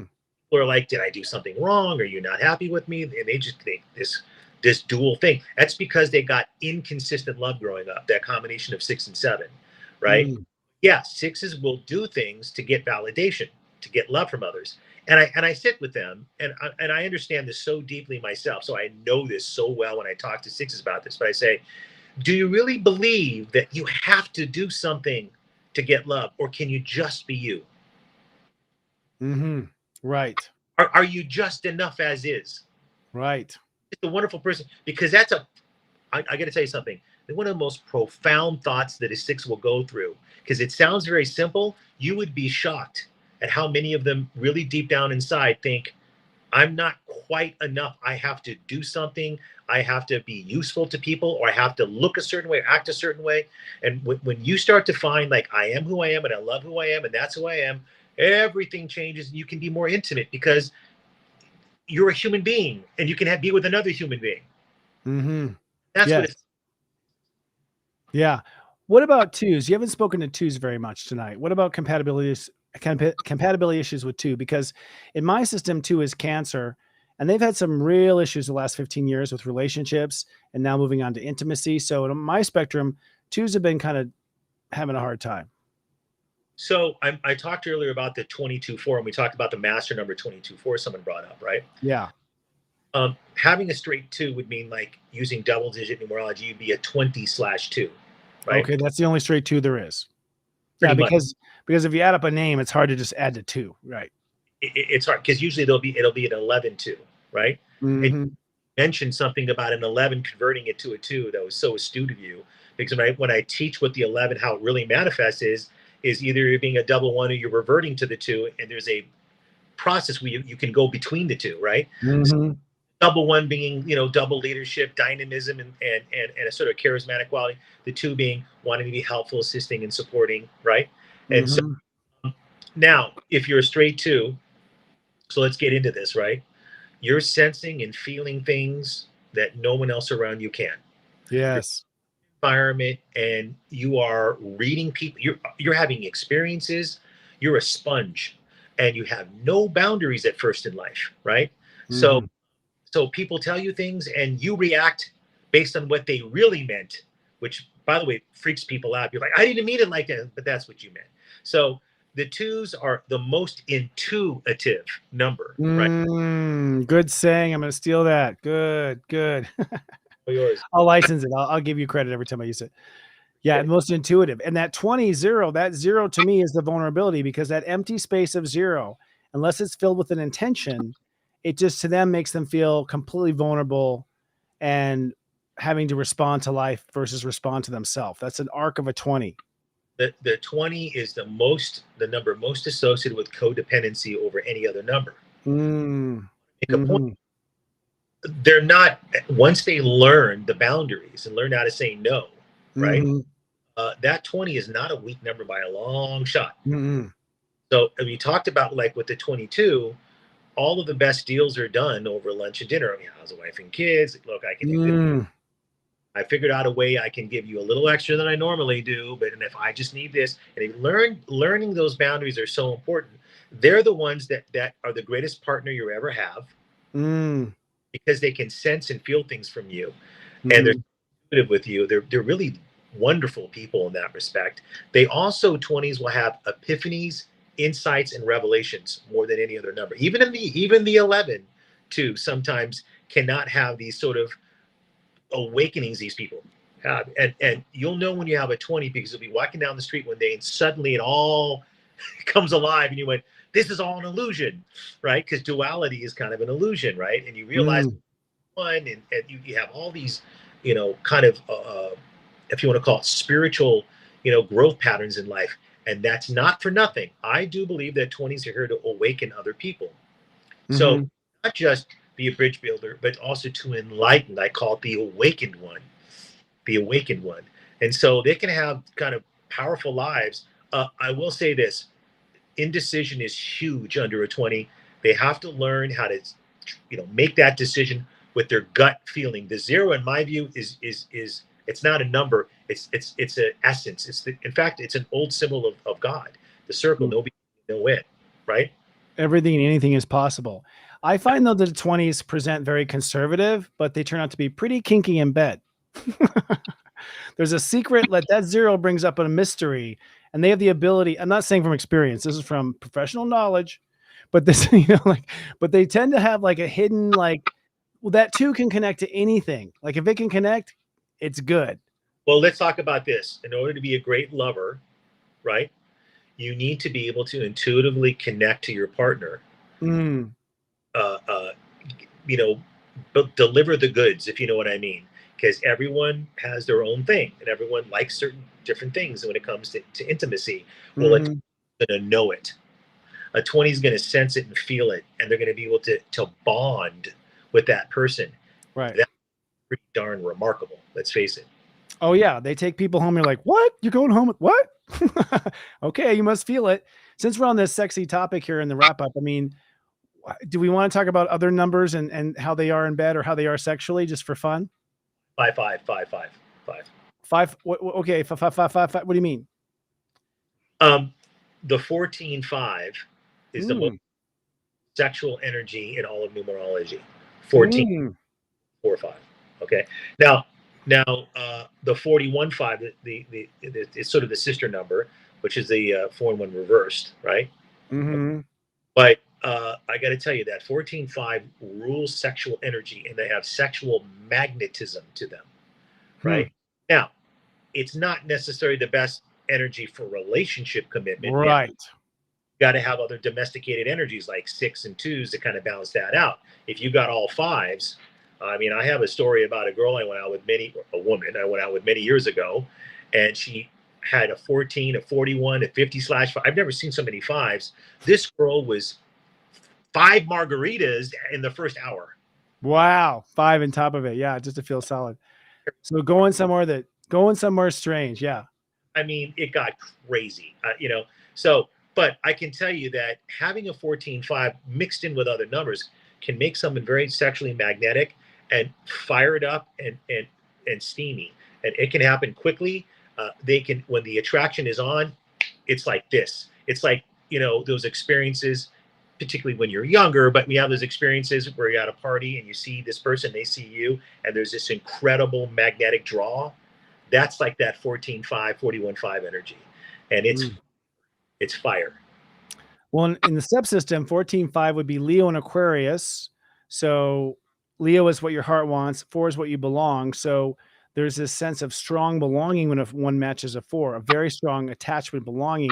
And then in my system, the 5 is a mindset. So This can even be sort of a kink. Like a 14 at 5 might be into a mindset, a kink, some sort of a thing that the mind is obsessed with in achieving. And in some cases, maybe even obsessed with that idea, bringing the attraction more so than the energetic attraction. The other thing I've noticed in 14.5s is that going with the wrong is just as sexy as the right. Like there's a little bit of a rebellious, I know this is completely wrong for me, but it's hot.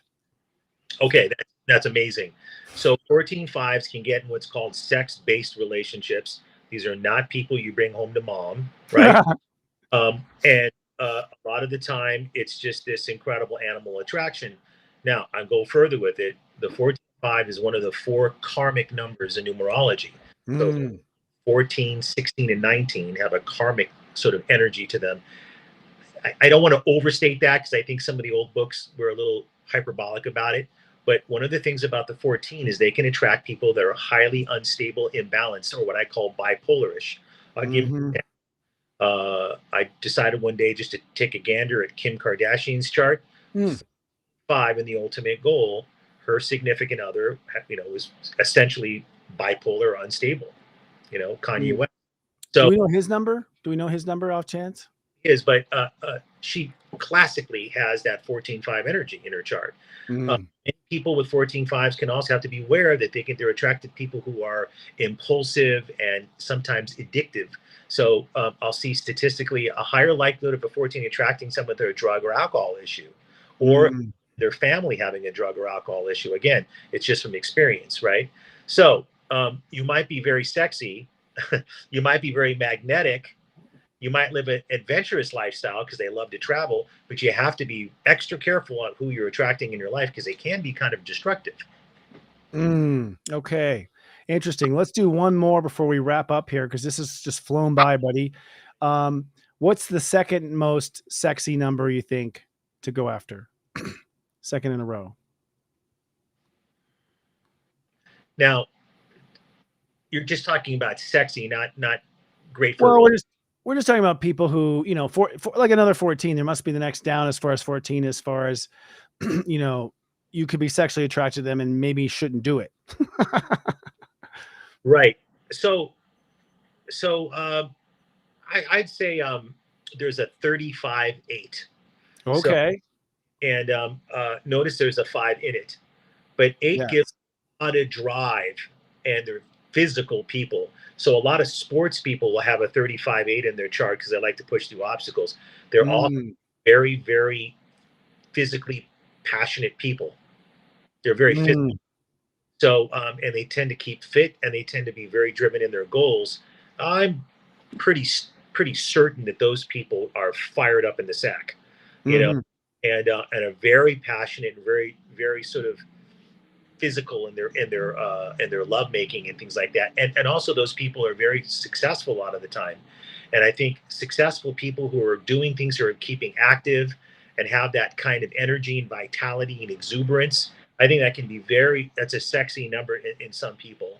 And again, they that 5 and that 35-8 can get fired up, and they can be very physical and driven. And you're not going to be deficient in making love with a person like that. I can tell you that much. Interesting. A 3-5-8 in my system is a Capricorn. And when it comes to sex, they have Leo, number 1 in the house of sex. So yeah, they do sort of, they're not the same person in public as they are in the bedroom. Let's put it that way, right? There's a hidden side there. And I can see the 3 and the 5, belief and thought, like coming together creates tremendous passion and, and drive. So I can see that unfolding. Well, you and I are going to be coming together at least once a month, going through the rest of this year, and maybe even more than once a month coming soon. In the meantime, Josh, how can people book a reading with you? We had many people asking if they can book with you privately. Where do we go? Oops, he just muted all of a sudden. Oh, there we now we're back. Try it again. Josh Code, JOSHCODE, because it's a code.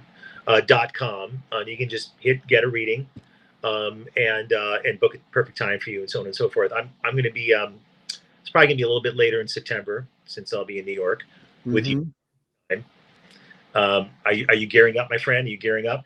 I am, man. I've got a suitcase already working there with my gigolo costumes and my SNL, my Saturday Night Live dancing. Yeah, and I'm excited, and I'm actually interested just to be on the East Coast and feel the energy and bounce off of look at the numbers, and we'll see where we're going to go. It's going to give us a nice perspective. We should shoot something out there when we're out there. We're going to try to. I think it's a good idea to shoot some stuff. But more and more when we get together, it's always the same thing. This is the correct match, for us in working. I just feel it every time with you. It's a pleasure to be on your show. It's a pleasure to work with you. You're a fantastic person, and I really enjoy it. And I'm looking forward to the things we do in the future together. And I'm excited about this. I think there's going to be some real exciting things for both of us coming up for us, and I'm looking forward. Me too. And your life path is 11. Is that correct? 11. Yes. So you guys are looking at 7-Eleven right here on scale, the real 7-Eleven. Well, thank you, Josh. Hang out backstage while I wrap up the show, and let's gossip a little bit more. Okay, sounds good. All right, brother. Thanks for having us, everyone. Josh Siegel, yay, master numerologist, and always so fun. I cannot believe how fast the time goes when I'm with him. Actually, when we get on the phone, forget it. You're not going to bed before sunrise because we're just comparing information back and forth. Well, I'd like to say thank you and promote a few things, so please stick around for this. First of all, LOL, Leading Out Loud, is now changing its airtime. We will be back live next Monday with an episode called Meet the Psychics. That'll be on Monday night at 9 p.m. Eastern, 6 p.m. Pacific. That is myself, Chris Reck, Tarot Master, Scott Cruz, Psychic Medium, Devin Doer, Angel Communicator, and myself, Astrologer, talking about how we actually began to find our paths and how we're going to interview each other. That's on Monday, which is Labor Day. But we are moving to a new time. We will now be on Thursdays afternoon. We don't feel like the demographic of Monday night really works well. We're moving to Thursdays now, and that Thursday will be at 1 p.m. Pacific, at 1 p.m. Eastern, 10 a.m. Pacific. And so we'll be having another episode. So it's a double decker of Leading Out Loud. And we have now learned that YouTube penalizes us for putting us on 2 channels. So you must go to our Leading Out Loud channel on YouTube. That is at LOL Leading Out Loud. No spaces, at LOL Leading Out Loud on YouTube, both this Monday at 9 p.m. Eastern and then Thursday at 1 p.m. Eastern. I hope to see you there. These are great shows. We're having a great time. Also on SeriousJoy.com, the daily downloads are now free for anyone who wants to come. Heather Exposito is hosting this 7 days a week. These are short and sweet audio horoscopes that are delivered under 3 minutes using the proprietary SEP system to help you on your way. We also have the current weather, and we have some other information on transits that are free on SeriousJoy.com. We are now dedicated to helping those who are not ready to subscribe. Give Heather a try. She's amazing. She's short. She's sweet. She's short in her brevity in her words, and she's available to you and here to help you. We also have our TV town hall shows on Serious Joy, where we invite our entire community 4 times a month to come into a Zoom meeting, and then we have an extra application. This week, it's Angel Intervention with Devin Doer and Heather Exposito. So you know Heather. Maybe you don't know Devin. Devin's an angel channeler. Heather is an astrologer. We bring 3 guests that we cast from our own Serious Joy paid membership. We bring them on camera. These 2 ladies will kind of basically do a tag team reading like you're seeing with me and Josh. We get to the bottom of helping you out. We're looking for people who have dilemmas that they're having a hard time overcoming. That will go live this week on Wednesday, September 4th at 1 p.m. Eastern, 10 a.m. Pacific, live for our Serious Joy subscribers. Also, last week I had the Mega Monthly Golden Mega Address, and I will be now releasing the Mega Monthly's individual horoscopes on Sunday. We're also changing the format here at Serious Joy. We're not going to make it a mega monthly in the sense of from calendar day to calendar day. It's now going to be focused strictly on the signs. So these will be sort of a recap of Virgo horoscopes for all 12 signs available on SeriousJoy.com for our paid subscribers. And then, of course, when Libra comes, we'll release the Libra horoscopes. We're going to try to rearrange our boundaries to be more powerful and focused. This will be the first Mega Monthlies that are just sign only, will be live this Sunday. The theme for Virgo this month is I Become My Best. We're going to become our best in Virgo, and I'll be giving you counsel for all 12 signs starting on the 1st. Sharing is caring, my friend. Please share Namaste Today Live with the friends and family that you want to help. Please share my horoscopes that come out weekly on Tuesdays with people who are interested. Honestly, we're at a place now where we want to grow, and we can't grow without your help. This is a team effort. We are a community. If you want to see more consciousness and more light and more entertaining programming, then please just share us with other people who may be interested. You might be surprised someone who wasn't 6 months ago may be interested now, because we've all grown spiritually. Also, if you want to hang out with us for free, you can come to our Facebook club. It's at seriousjoy.club.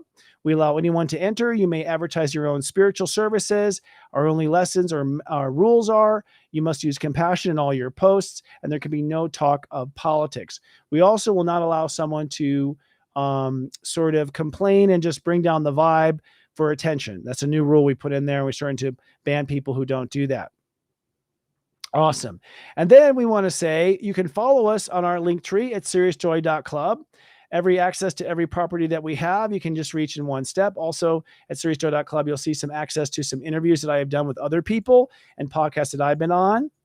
And then lastly, if you'd rather listen instead of watch, we do create an audio only version of this show. You can find it at Spotify, Stitcher, and Apple Podcasts. Just search for Namaste Today Live. In closing, I'd like to say special thanks to our executive producer, Diane DeStefano. She's doing a great job. Graphics, casting, and chat moderation by Nina Kay.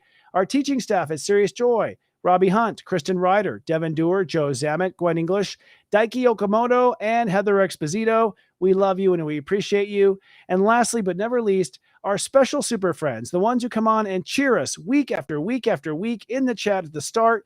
Nitu, Iggy, Neptune Girl, I saw you. Jamar, Christine Kelly, Sydney, I saw you. My soul brother, Dale Blankenship, so I see he's a 20 net 2 today.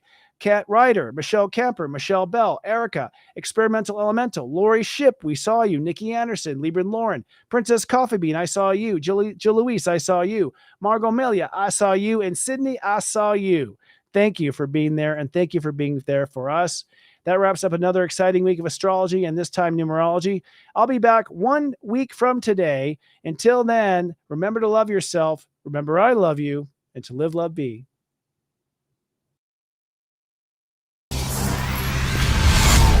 It's serious